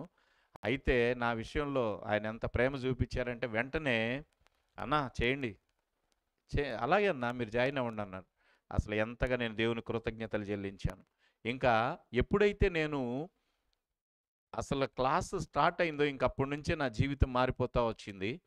ఆ క్లాసులు కంప్లీట్ అయ్యేటప్పటికి 6 నెలలు కంప్లీట్ అయ్యేటప్పటికి నేను ఒక తీర్మానం తీసుకున్నా. నెక్స్ట్ బ్యాచ్‌కి నెక్స్ట్ బ్యాచ్‌కే నేను 40వ బ్యాచ్‌కే నేను ఒక టీచర్‌గా వెళ్ళాలి. ఒక సబ్జెక్ట్‌ని ప్రిపేర్ చేసుకోవాలి అని నేను అనుకుని, అప్పుడు నేను అనుకున్నాను, ఏ సబ్జెక్టులు తీసుకోవాలి అని అనుకొని చాలా రకాలుగా ఆలోచించి, తర్వాత పౌలు పత్రికల మీద రీసెర్చ్ చేయాలి అని చెప్పి అనుకొని స్టార్ట్ చేసి, ఒక క్రోనికల్ ఆర్డర్‌లో వద్దామని చెప్పేసి అపోస్తల కార్యాల తర్వాత రోమీయులకు రాసిన పత్రికే ఉంటది కాబట్టి, క్రోనికల్ ఆర్డర్‌లో దీని దగ్గరికొచ్చా. అంటే నా ఉద్దేశ్యం ఏముందంటే అప్పుడు రోమీయులకు రాసిన పత్రిక ఒక నెల, హెబ్రీయులకు రాసిన పత్రిక ఒక నెల, ఎఫెసీయులకు రాసిన పత్రిక ఒక నెల, ఇంకా ఇలాగే తెస్సలోనికైయులకు రాసిన పత్రిక, కొరింథీయులకు రాసిన పత్రిక ఇవన్నీ రాసేసి ఒక 6 నెలల్లో, 8 నెలల్లో కంప్లీట్ చేసి ఇవన్నీ కూడా ఏదో ఒకటి ఒక్కొక్క బ్యాచ్‌కి ఒక్కొక్కటి అందిద్దామని చెప్పేసి అనుకున్నా. ఈ రోమీయులకు రాసిన పత్రికలో మొట్టమొదటి 5 వచనాలు పూర్తి చేసేటప్పటికి నాకు ఒక నెల పట్టింది. దేవునికి స్తోత్రం కలుగునుగాక. అప్పుడు అర్థమైంది. అంటే విషయం ఏంటో అప్పుడు అర్థమైంది పూర్తిగా. ఆ! మీరు నన్ను ఎలా అనుకున్నా నాకేం బాధ లేదు గానీ, నేను క్రీస్తు నిమిత్తమై సిగ్గుపడువాడను కాను. మీరు ఎలా అనుకున్నా నాకు బాధ లేదు. అంటే దిగితే గాని లోతు తెలియదు. దిగాను, అప్పుడు తెలిసింది ఈ యొక్క సబ్జెక్ట్ ప్రిపేర్ చేయటానికి సంవత్సరం పైన పట్టింది. నేను చెప్పాను డ్యాడీకి, కూర్చొని కుర్చీ కూడా ఇరిగిపోయింది. కొన్ని రోజుల తర్వాత కొత్త సీటు తెచ్చుకొని కూర్చొని కంప్యూటర్ ముందు మొదలుపెట్టాను. అది అయిపోయేటప్పటికి ఇంకొక నెల ఉందనగానే కుర్చీ కూడా, అంటే రోజుకి 16 గంటల నుంచి 12, 13 గంటలు కూర్చుంటే తప్ప ఈ సబ్జెక్ట్ ప్రిపేర్ అవ్వలేదు. అందుకని వచనం రాయాలనంటే అది అంత ఈజీ కాదు. దేవునికి స్తోత్రం కలుగునుగాక. హల్లెలూయా. ఈ సంకల్పం మీ ముందుకు రావటానికి ఏమిటి అనంటే, బైబిల్ కాలేజీలో చదువుతున్న మీరందరూ కూడా రాబోయే రోజుల్లో ఏదో ఒక సబ్జెక్ట్ని మీరు ప్రిపేర్ చేసుకొని నాలాగే ప్రతి ఒక్కరికి విత్ ఫ్రీ ఆఫ్ కాస్ట్, ఏ ఒక్క రూపాయి కూడా మనం తీసుకోకుండా మన వారాన్ని మనం సంపూర్తి చేయాలి. నేను మీకు పిలుపిస్తున్నాను. నాకు దేవుడిచ్చిన ఈ పిలుపుని నేను మీకు కూడా ఈరోజు ఇస్తున్నాను. మీరు కూడా ప్రతి ఒక్కరు కూడా ఒక సబ్జెక్ట్ తీసుకొని డెడికేట్ అయ్యి ఈ బైబిల్ కాలేజీని, ఈ లెగసీని కంటిన్యూ చేయాల్సిన అవసరత చాలా ఉంది. నిజానికి చాలా బైబిల్ కాలేజీలు ఉన్నాయి. 3 సంవత్సరాలు బీటీహెచ్, 5 సంవత్సరాలు ఎంటీహెచ్ చదవాలంటే ఇంక మనం చెప్పేది ఎప్పుడు చెప్పండి? 8 సంవత్సరాలు నేర్చుకుంటే ఇంక చెప్పేది ఎప్పుడండి? కదా! అంతా తెలుసుకొని చెప్తాము అనంటే కాదు కదా! 6 నెలల్లోనే మీకు బీటీహెచ్ నేర్పుతున్నారంటే ఇది అద్భుతం, అద్భుతం, అద్భుతం. చప్పట్లు కొట్టి దేవుని మహిమపరుద్దాం. Zion Raj international Pentecostal Bible college అనేది నిజానికి దేవుడు ఈ యొక్క ఆంధ్ర, తెలంగాణ ప్రజలకు ఇచ్చిన వరం. ఇది వరం. నిజంగా మీకు తెలియదు దీని యొక్క గొప్పతనం ఎంత ఉంది అని అంటే, అంత ఇంత కాదు. ఇది మీ జీవితాల్లో సమూలమైన మార్పులు తీసుకొస్తుంది. ఎందుకనంటే నా జీవితంలో మార్పు తెచ్చింది కాబట్టి మీ జీవితాల్లో కూడా మోస్ట్ ఇంపాక్ట్ క్రియేట్ చేస్తుంది నేను నమ్ముతున్నాను. మీరు కూడా రాబోయే రోజుల్లో మీరు కూడా ఓన్గా మీరు ఒక సబ్జెక్ట్ని సిద్ధపరచుకొని డాడీని అడగండి. అడగగానే నాకేం వీళ్ళ డాడీ, నేను బాగా తెలుసు కాబట్టి ఇచ్చారేమో అని అనుకుంటారేమో. సంవత్సరం నుంచి ప్రాధేయపడుతున్నా. సంవత్సరం నుంచి ప్రాధేయపడితే చూద్దాంలే అన్న, మళ్ళీ టైం రాని చూద్దాం, ఇప్పుడైతే ఖాళీ లేదంట. అలాగే మీరు ప్రాధేయపడతా ఉండాలి. ఎప్పుడూ అవకాశం ఇస్తారు. పరిశుద్ధాత్మ దేవుడు డాడీ గారికి చెప్తాడు, అప్పుడు ఆయన అవకాశం ఇస్తాడు. దేవుని కృప మీ మీద ఉండునుగాక. ఆమెన్. హల్లెలూయా. తర్వాత కంటిన్యూ చేద్దాం. ఎంతవరకు వచ్చాం? ఇక్కడ చెప్తాడు కదా, మీరు పాపము విషయమై ఒక్కమారే చనిపోయి జీవించుట చూడగా ఇక తరతరములు కూడా దేవునితో జీవించాలి. అంతేగాని రోజుకు ఒకసారి చనిపోతాం, మళ్ళా బ్రతుకుతాం అంటే పాపం చేస్తే మళ్ళీ బ్రతికినట్టే.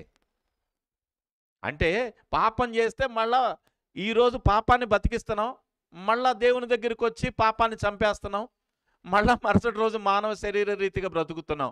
ఇన్ని బ్రతుకులు ఇన్ని చావులా? చెప్పండి, ఇన్ని బ్రతుకులు ఇన్ని చావులా? అంటారు కదా లోకంలో కూడా, అరే రోజు చచ్చేవాడి కోసం ఏం ఏడుస్తాంలే అంటారు కదా. అంటే ఇలా రోజు బ్రతికి చచ్చిపోయే వాళ్ళ కోసం దేవుడు మాత్రం ఏం చేస్తాడు చెప్పండి? అంటే దేవుని కృపని మనం నిరర్ధకం చేసేవాళ్ళలాగా, దేవుని కృపని మనం అలుసు చేసేవాళ్ళలాగా ఉన్నాం. దేవుని కృపని మనం అలుసు చేయొచ్చా? దేవుడు ఎంత ప్రేమ కలిగిన వాడు. మనకి చిన్నప్పుడు ఒక కథ చెప్తారు, నాన్న పులి కథ అందరికీ తెలుసు. ఒకసారి పులి రాకుండానే నాన్న పులి అని కేక పెట్టగానే తండ్రి బయటకు వచ్చాడు, కొడుకు నవ్వాడు. ఏంట్రా పులి అన్నావు, లేదు అని అంటే అబద్ధం చెప్పాను. రెండవసారి కూడా అలాగే చేశాడు, మూడోసారి కూడా అలాగే చేశాడు.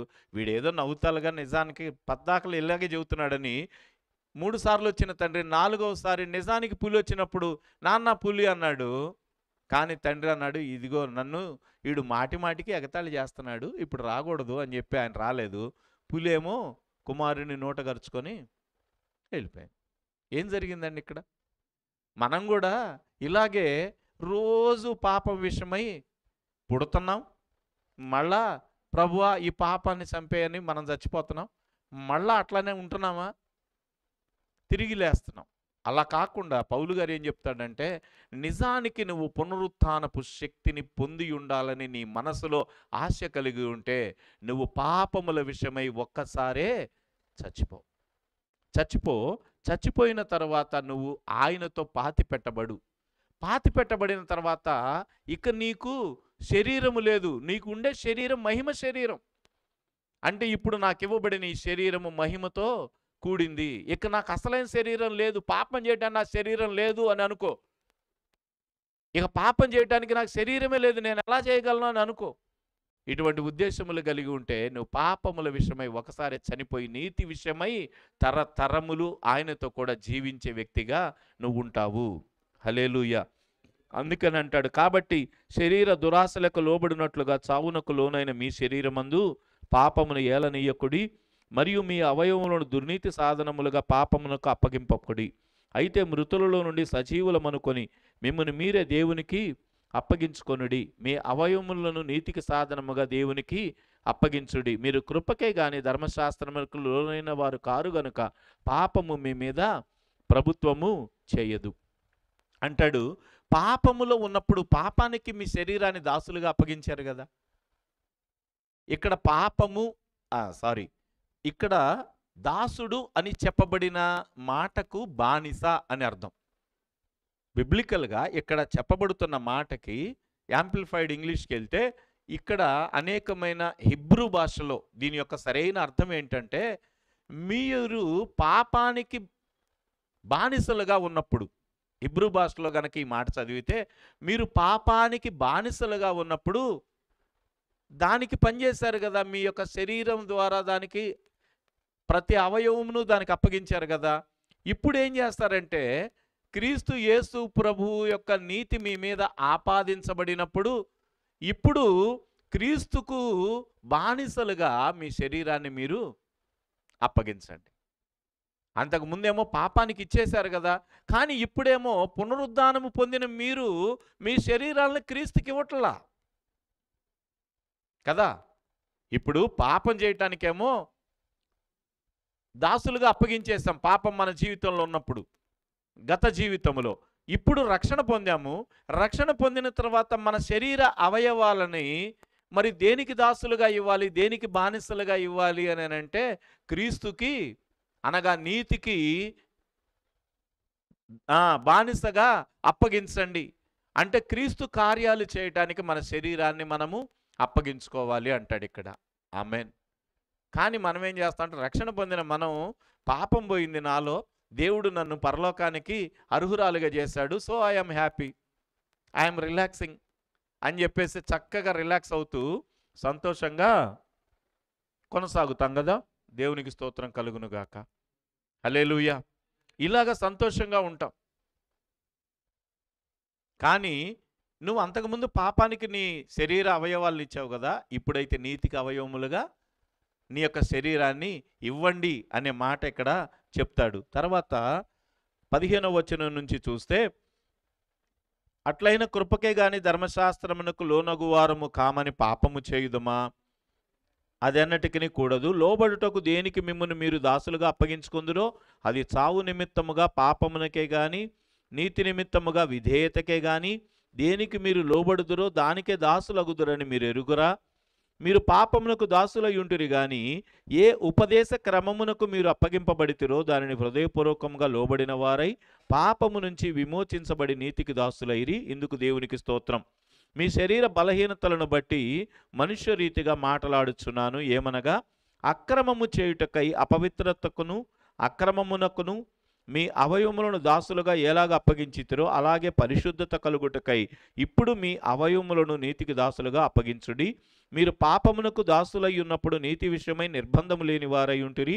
అప్పటి క్రియల వలన మీకేమి ఫలము కలిగెను? వాటి గురించి మీరు ఇప్పుడు సిగ్గుపడుచున్నారు కారా? వాటి అంతము మరణమే.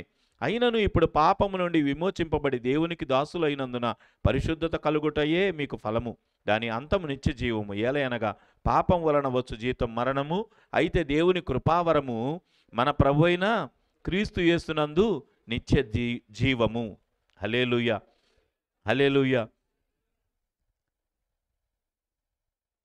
ఇక్కడ అంటాడు, మీరు గతంలో పాపానికి మీ శరీర అవయవాల్ని దాసులుగా అప్పగించినందువలన మీకేమి ఫలం కలిగింది?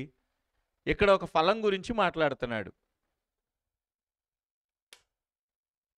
ఇక్కడ ఒక ఫలం గురించి మాట్లాడుతున్నాడు.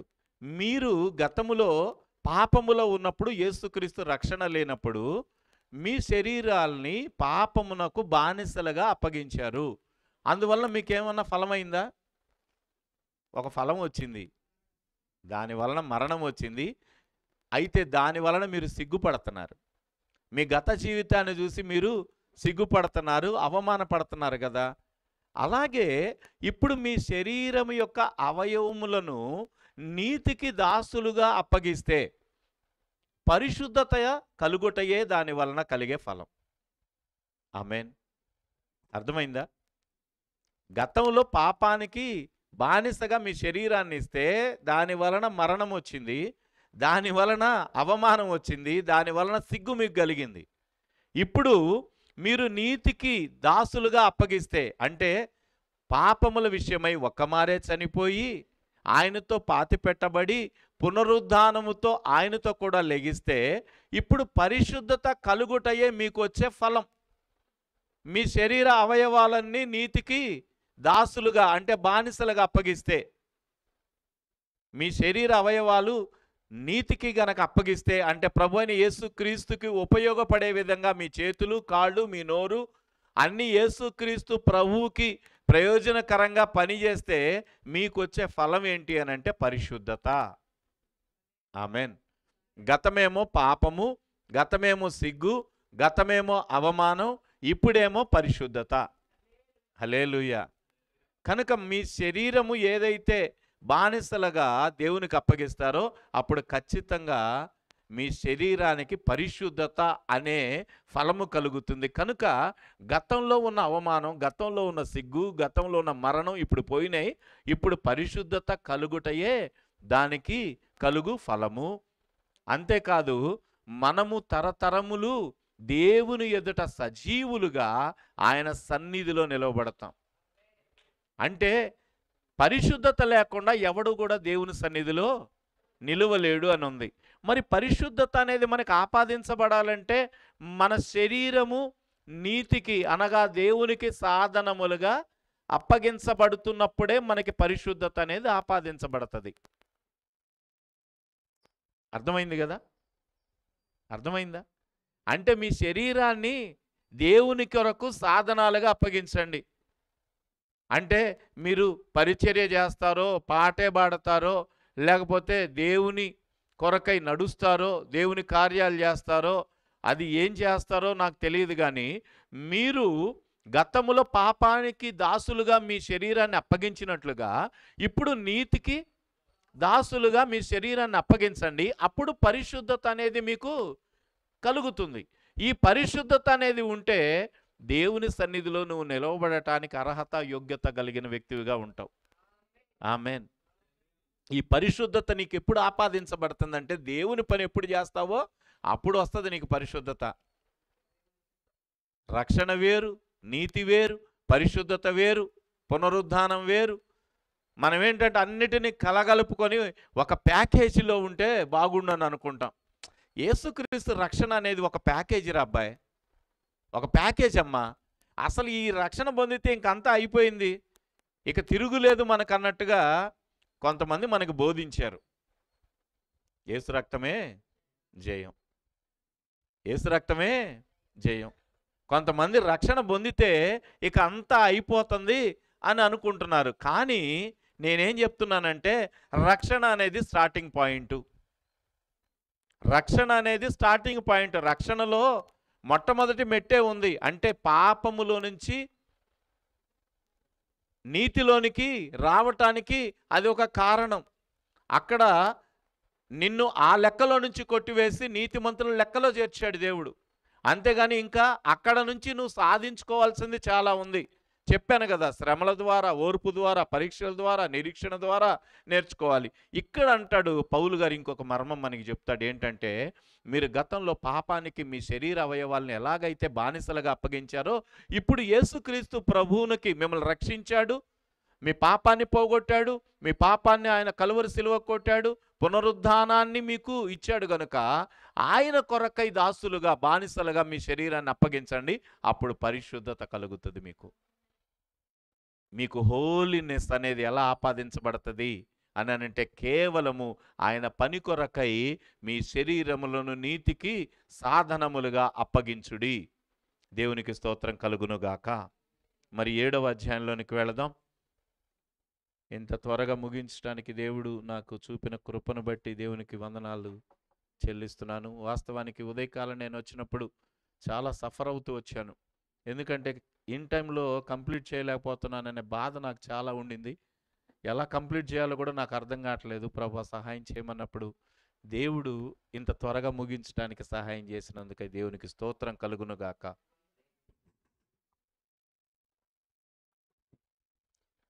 నోట్స్లో ఇంకొంచెం యాడెడ్ సబ్జెక్ట్ ఉంది కాబట్టి మీకు నోట్స్ ఇచ్చినప్పుడు ఇంకా అది అర్థమవుతుంది. అంటే పైన విషయాలు నేను మీకు తెలియజేస్తున్నాను. అంటే ఈ మెయిన్ అన్నమాట, ఈ మెయిన్ విషయాలు మీకు తెలియజేస్తున్నాను. ఇంకా దీంతో యాడెడ్గా కొన్ని ఫ్లేవర్స్ ఉన్నాయి, అవి నోట్స్లో మీరు తెలుసుకుందరు. కానీ దేవునికి స్తోత్రం కలుగునుగాక. రోమిలకు రాసిన పత్రిక 7వ అధ్యాయము. బ్రేక్ దగ్గరికి వస్తుంది ఒక పావు గంటలో కనుక కొంత 1 నుండి 6 వచనాలు. సహోదరులారా, మనుష్యుడు బ్రతికినంత కాలమే ధర్మశాస్త్రం అతని మీద ప్రభుత్వము చేయుచున్నదని మీకు తెలియదా? ధర్మశాస్త్రం ఎరిగిన మీతో మాట్లాడుచున్నాను. భర్త గల స్త్రీ భర్త బ్రతికి ఉన్నంత వరకే ధర్మశాస్త్రము వలన అతనికి బద్దురాలు గాని, భర్త చనిపోయిన ఎడల భర్త విషయమైన ధర్మశాస్త్రము నుండి ఆమె విడుదల పొందును.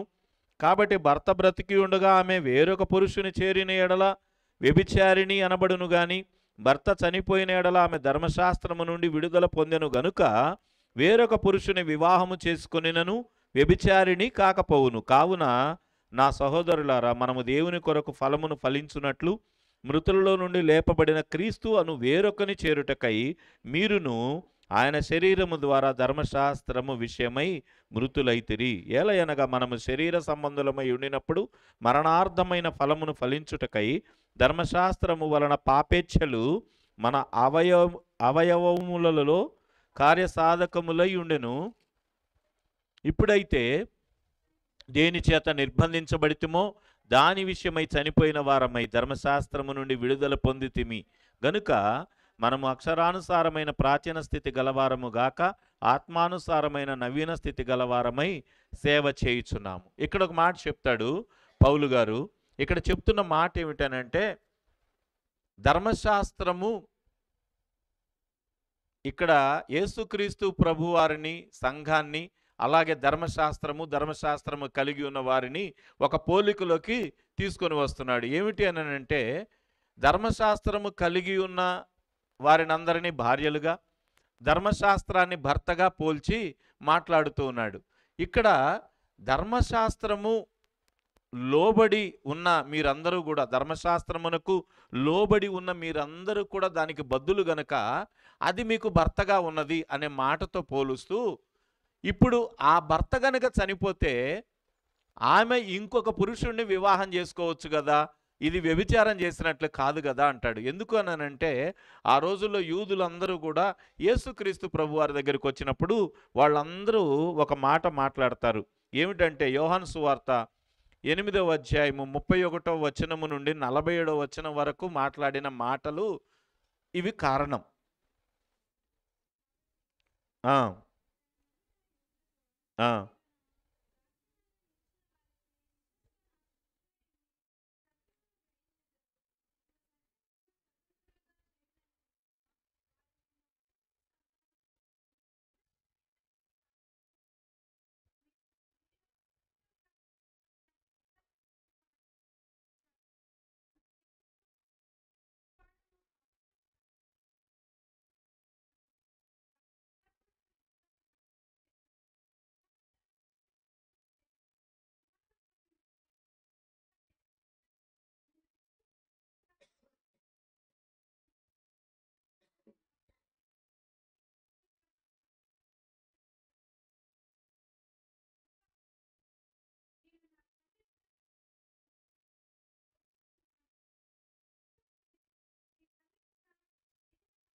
అక్కడ వారు ఏమంటారంటే, మేము అబ్రహాము సంతానము, మేము వ్యభిచారం వలన పుట్టిన వారము కాము అనే విషయాన్ని యేసు ప్రభుతో మాట్లాడినప్పుడు ఆ మాటలను ఆధారం చేసుకొని పౌలు గారు మాట్లాడుతున్నాడు.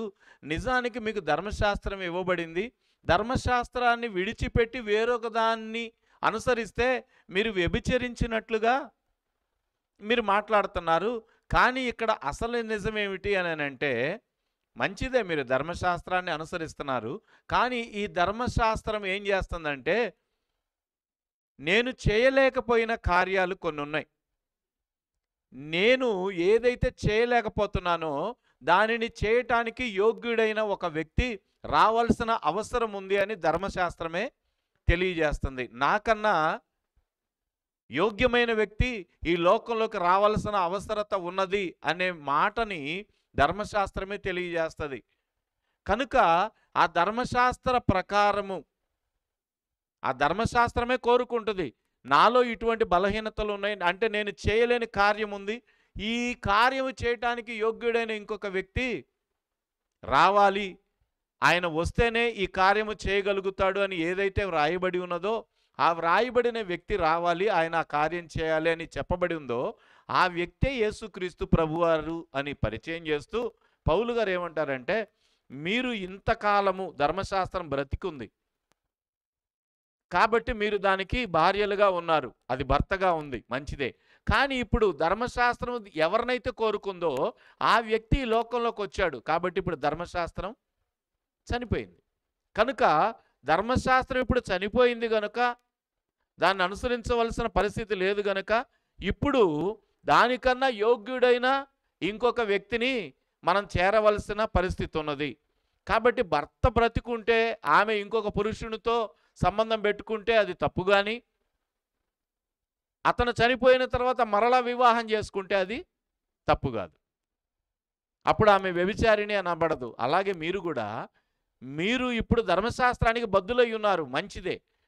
ఎందుకు అనంటే వాళ్ళు ఇలాగ మాట్లాడేది వాస్తవానికి వాళ్ళకి ఏదైతే ఇవ్వబడిందో అది దేవుని మార్గము అని చెప్పి నమ్మారు. ఇంకా కొంచెం ఎక్స్ట్రీమ్ లెవెల్కి వెళ్ళి ఏం చేశారంటే వీళ్ళు ధర్మశాస్త్రాన్ని ఆరాధించడం, ధర్మశాస్త్రాన్ని పూజించడం మొదలుపెట్టారు. యూదులు సామాన్యులైనోళ్ళు కాదు. వాళ్ళు ఏం చేశారంటే ఎక్స్ట్రీమ్ లెవెల్కి వెళ్ళి దాన్ని పూజించడం ప్రారంభించారు. ఇప్పుడు మనం కూడా తెలుసు కదా, బైబిల్ కనపడగానే ఇలాగా ఇది చెయ్యొచ్చా? ఇది విగ్రహారాధనే కదా. నేను తప్ప వేరొక దేవుడు నీకు ఉండకూడదు. ఈ ఆజ్ఞలు కూడా దేవుడు చెప్పిన ఆజ్ఞలే పాటించాలి, కానీ విగ్రహారాధన అనేది చేయకూడదు. వీళ్ళు ఏం చేశారంటే దేవుని యొక్క ఆజ్ఞలు పాటించడం మానేసి దేవుని ఆజ్ఞలు ఉన్న పుస్తకాన్ని ఆరాధించడం ప్రారంభించారు. ధర్మశాస్త్రం అంటే ఎక్కువైపోయింది ఇంకోళ్ళకి. అదొక మూఢభక్తి కింద మారిపోయింది అనమాట. హిందువులకు భగవద్గీత, మనకేమో బైబిలు, వాళ్ళకేమో ఖురాను. ఇవన్నీ ఆచరించవలసిన గ్రంథాలు కానీ దండం పెట్టుకునే గ్రంథాలు కాదు. ఇది అర్థం చేసుకోవాలి మనం. దీనిలో ఉన్న వ్యక్తిని మనం గౌరవించాలి కానీ, దీనిలో ఉన్న వ్యక్తిని మనం ఆరాధించాలి కానీ దీనిని కాదు. కానీ వాళ్ళు ఏం చేస్తున్నారంటే ధర్మశాస్త్రాన్ని ఆరాధిస్తున్నారు.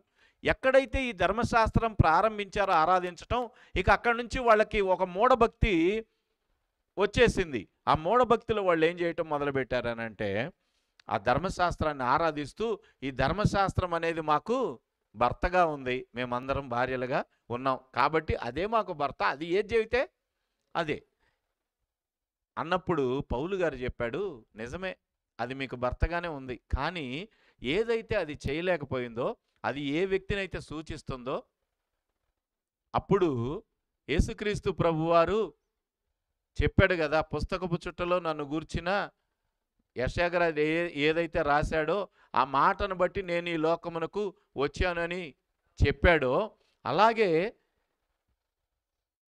ఈ యొక్క ధర్మశాస్త్రము కూడా మేలైనది చేయటానికి నాకు లిమిట్స్ ఉన్నాయి, కానీ అన్లిమిటెడ్ వ్యక్తి దీనికోసం రావాలి అంటే నేను లిమిటెడ్లో ఉన్నాననే విషయాన్ని ధర్మశాస్త్రం తెలియజేస్తుంది. అన్లిమిటెడ్ వ్యక్తి రావాలి అనే విషయం కూడా ధర్మశాస్త్రం తెలియజేస్తుంది. ఈ ధర్మశాస్త్ర ప్రకారముగా జీవించే ఒక వ్యక్తి తర్వాత వస్తాడు, అంటే నన్ను నెరవేర్చే వ్యక్తి వస్తాడని కూడా ధర్మశాస్త్రం చెప్పింది. కనుక ఈ ధర్మశాస్త్రపు నెరవేర్పు అయిన యేసుక్రీస్తు ప్రభువారు ఈ లోకానికి వచ్చాడు గనుక ఇప్పుడు అప్డేట్ వెర్షన్ అయిన ఆయన దగ్గరికి వెళ్ళండి. మీరు వేరొక వ్యక్తి ధర్మశాస్త్రాన్ని నెరవేరుస్తూ ధర్మశాస్త్రానికి పరిసమాప్తి చేయగలిగిన వ్యక్తి లోకంలోకి వచ్చాడు గనుక మీరు ఆయన దగ్గరికి వెళ్ళినా తప్పు కాదు. ఎందుకు అనంటే యేసు ప్రభువును చూస్తే మీరు ధర్మశాస్త్రాన్ని చూసినట్టే. ఆమేన్. అందుకని ఆయన అంటాడు, నేను ధర్మశాస్త్రాన్ని నెరవేర్చడానికి వచ్చాను కానీ కొట్టివేయటానికి రాలేదు. ధర్మశాస్త్రములో ఏ ఒక్క ఆజ్ఞనైనా సరే చేయకుండా ఉన్నారా యేసుక్రీస్తు ప్రభువారు? మీరు బాగా ఆలోచించుకోండి. ధర్మశాస్త్రాన్ని నెరవేర్చడానికి వచ్చాడు, అంటే ధర్మశాస్త్రాన్ని నెరవేర్చే ఒక వ్యక్తిగా, లివింగ్ లెజెండ్గా ఆయన ఈ లోకానికి వచ్చారు. ఆయన చూస్తే ధర్మశాస్త్రాన్ని నెరవేర్చడం ఎలాగో చూడటం అనేది ప్రజలకు నేర్పించారు. ఇంకా ఆయన చూస్తే ధర్మశాస్త్రాన్ని ఆచరించే ఒక వ్యక్తి ఇలాగే ఉంటాడు. ఆమెన్. ఇక చూసినట్టే ఆయన కదిలే ధర్మశాస్త్రం, నడిచే ధర్మశాస్త్రం, మాట్లాడే ధర్మశాస్త్రం. అందుకనే మీరు ఇప్పుడు ఈ ధర్మశాస్త్రాన్ని విడిచిపెట్టి ఆ ధర్మశాస్త్రంగా ఉన్న ఆయన దగ్గరికి చేరుకున్న తప్పేమీ కాదు, మీరు వ్యభిచరించినట్లు కాదు అనే ఉద్దేశాన్ని ఇక్కడ పౌలు గారు ఎక్స్ప్రెస్ చేయటము జరుగుతుంది. హల్లెలూయా, హల్లెలూయా. కాబట్టి ఇప్పుడు మనము ప్రాచీన స్థితి నుండి నవీన స్థితికి వెళుతున్నాం, కానీ మనమేమి వేరే స్థితికి వెళ్ళట్లేదు. అంటే పాతగిలిన దానిని క్రొత్తగా మనం చేరుతున్నాం. అంటే ఒక పాత షర్టు వేసుకున్నాం, అది ఇప్పుడు చీకిపోయి చిరిగిపోయే స్థితిలోకి వచ్చింది. ఇంకా దాన్నే వేసుకుంటామా? మళ్ళా కొత్తది వేసుకుంటాం కదా. అలాగే మీరు క్రొత్త దాన్ని, నవీనమైన దాన్ని, అంటే అంతకుముందు వాక్యములో ఏదైతే ఉన్నదో, రాతల రూపంలో ఏదైతే ఉన్నదో, ఇప్పుడు అది నడిచే ధర్మశాస్త్రంగా, మాట్లాడే ధర్మశాస్త్రంగా అప్డేట్ అయింది. ఇప్పుడు దేవుని యొక్క వాక్యము, ధర్మశాస్త్రము, పాతకాలం బైబిల్ ఒకటి ఉందండి. ఇప్పుడు ఆ పాతకాలం మొట్టమొదట రాయబడిన బైబిల్ ఏదో అది ఒక్కటే పరిశుద్ధమైన గ్రంథం అని మనం అంటామా? ఇవాళ రేపు వచ్చైన బైబిల్ కూడా పరిశుద్ధ గ్రంథమే అంటాం కదా. ఎందుకంటే మన మైండ్లు అప్డేట్ అయినాయి, కానీ వాళ్ళ మైండ్లో అప్డేట్ కాల. ఇది ఫస్ట్ రాసిన బైబిల్, ఇదే మాకు బైబిల్ అంటారు. ఇదే మాకు. వాస్తవానికి ఒక విషయాన్ని గ్రహించండి. అతి ప్రాచీనమైన మతం ఏదైనా ఉంది అని అంటే అది యూదా మతమేనంట. అతి ప్రాచీనమైన మతము ఏదైనా ఉంది అని అంటే అది యూదా మతమే. ఎందుకు ఇలా కన్ఫైన్ చేశారనంటే, ఇప్పుడు ప్రపంచంలో అనేకమైన మతాలు ఉన్నాయి, అవి పురాతన కాలం నుంచి ఉన్నాయి. అయితే కొన్ని కొన్ని కొత్తవి వాళ్ళు జోడిస్తూ వచ్చారు. అందుకనే హిందూ సిద్ధాంతాన్ని సనాతన సిద్ధాంతం అంటారు. ఒక సనాతన సిద్ధాంతం అంటే ఏంటి? ఈరోజు వచ్చిన మార్పును కూడా దానిలో ఏదైతే యాడ్ చేస్తారో, అంటే ఈరోజు ఇది మనకు మంచిది అనిపించింది, ఇది ఒక ఆచరణీయమైన పద్ధతి అని మనం అనిపించింది మనకి, వెంటనే దాంట్లో యాడ్ చేసి రేపటి నుంచి అది ఆచరించడం ప్రారంభిస్తారు. అది సనాతన సిద్ధాంతం. ఈ సనాతన సిద్ధాంతానికి పురాతన సిద్ధాంతానికి కూడా తేడా తెలియని వ్యక్తులు మన హిందూ సమాజంలో ఉన్నారు. యేసు రక్తమే జయం.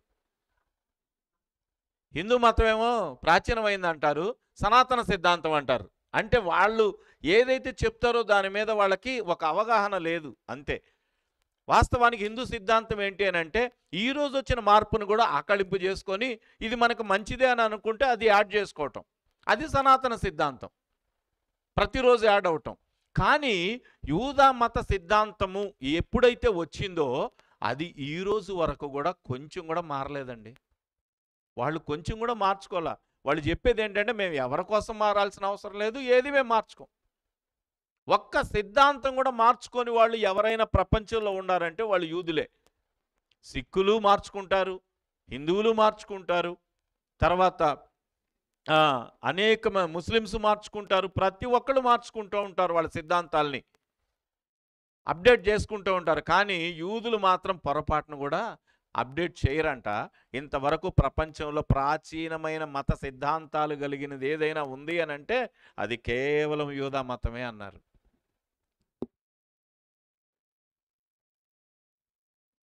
వాళ్ళు మార్చుకోరంట. కానీ పౌలు గారు అంటారు మార్చుకోవాల్సిన అవసరము ఉన్నది. ఇప్పుడు గతంలో మనం ప్రయాణం చేయటానికి ఏముండేవి? గుర్రబళ్ళు ఉన్నాయి చిన్నప్పుడు. తర్వాత గాడిదల మీద కూడా వెళ్ళే రోజులు మనం చూసాం. తర్వాత చిన్నగా సైకిల్ వచ్చింది, ఎడ్ల బండి వచ్చింది, ఇలాగా చిన్న చిన్నగా మోటార్ సైకిళ్ళు వచ్చినాయి. తర్వాత రైలు బళ్ళు వచ్చినాయి, బస్సులు, కార్లు రోజు అప్డేట్ అవుతున్నాయి. ఈరోజు ఫ్లైట్లు, ఇంకా రేపు రాబోయే రోజుల్లో ఇంకా ఎలా అప్డేట్ అవుతున్నాయో మనం చూస్తూనే ఉన్నాం. ఇప్పుడు గంటలోనే 2 గంటల్లోనే ఇక్కడ నుంచి కలకత్తా వెళ్ళొచ్చు. హైపర్ లూపు అనేది రాబోతుంది. ఈ హైపర్ లూప్ ట్రైన్ అనేది వస్తే గంటకి 300 కిలోమీటర్లు 400 కిలోమీటర్లు స్పీడ్ తోటి వెళ్ళటానికి అవకాశం ఉందంట. దేవునికి స్తోత్రం కలుగునుగాక, హల్లెలూయా. అంటే ఇప్పుడు గత కాలంలో యూదులు మొట్టమొదట ఉన్న కాలంలో వాళ్ళు దేన్ని ఎక్కి వెళ్ళేవారు? ఎక్కువగా గాడిదలు ఎక్కి వెళ్ళేవాళ్ళు. ఇప్పుడు మరి అదే గాడిదలు వాడుతున్నారు వాళ్ళు? అప్డేట్ అయ్యారుగా. ప్రతిరోజు ఒకటి వస్తుంది. ఈరోజు టెక్నాలజీలో అప్డేట్ ఎవరు అని అంటే వాళ్ళే. వాళ్ళు అప్డేట్ అయినట్టు మళ్ళీ ఎవరు అప్డేట్ అవ్వరు. కానీ దేవుడి విషయంలో మాత్రం మేము అప్డేటు అయ్యేదే లేదు అంటారు వాళ్ళు.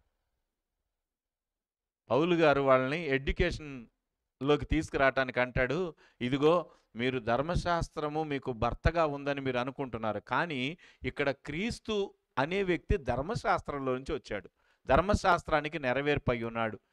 ఇప్పుడు ధర్మశాస్త్రాన్ని నెరవేర్చే వ్యక్తి, ధర్మశాస్త్రము పుట్టిన దగ్గర నుంచి ఎవరు లేరు, యేసుక్రీస్తు అది నెరవేర్చిన వ్యక్తిగా ఉన్నాడు. గనక మీరు ఆయన దగ్గరికి రావటానికి, ఆయన అంగీకరించడానికి ఏంటి మీకు ఇబ్బంది?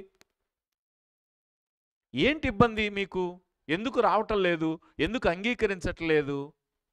ఆయన నడిచే వ్యక్తిగా ఉన్నాడు, మాట్లాడే ధర్మశాస్త్రంగా ఉన్నాడు. గనుక మనము వ్యభిచరించినట్లు కాదు, దానిని నెరవేర్చగలిగిన ఒక వ్యక్తినే ఆయన దగ్గరికే మనం చేరుతున్నాం, వేరే వ్యక్తి దగ్గరికి చేరట్లా. ఆ ధర్మశాస్త్రము ఎవరైతే ఇచ్చారో అది నెరవేర్చుతున్న వ్యక్తి దగ్గరికి మనం చేరుతున్నాం గనక మనం వ్యభిచారులంగా అవ్వము. కనుక ఈ విషయాన్ని గుర్తుపెట్టుకొని మీరు ఆయన దగ్గరికి వచ్చి నవీన స్థితి కలిగిన వారంగా, అంటే అప్డేట్ అవ్వాల్సిన వారంగా మనం ఉన్నామని పౌలు గారు చెప్పడం జరుగుతుంది. దేవునికి స్తోత్రం కలుగును గాక. బ్రేక్ వెళ్ళొద్దాం. 11:15 అయింది కనుక బ్రేక్ వెళదాం. 10 నిమిషాలు 15 నిమిషాలు బ్రేక్ తీసుకొని మరలా 11:30కి క్లాస్కి అటెండ్ అవుదాం.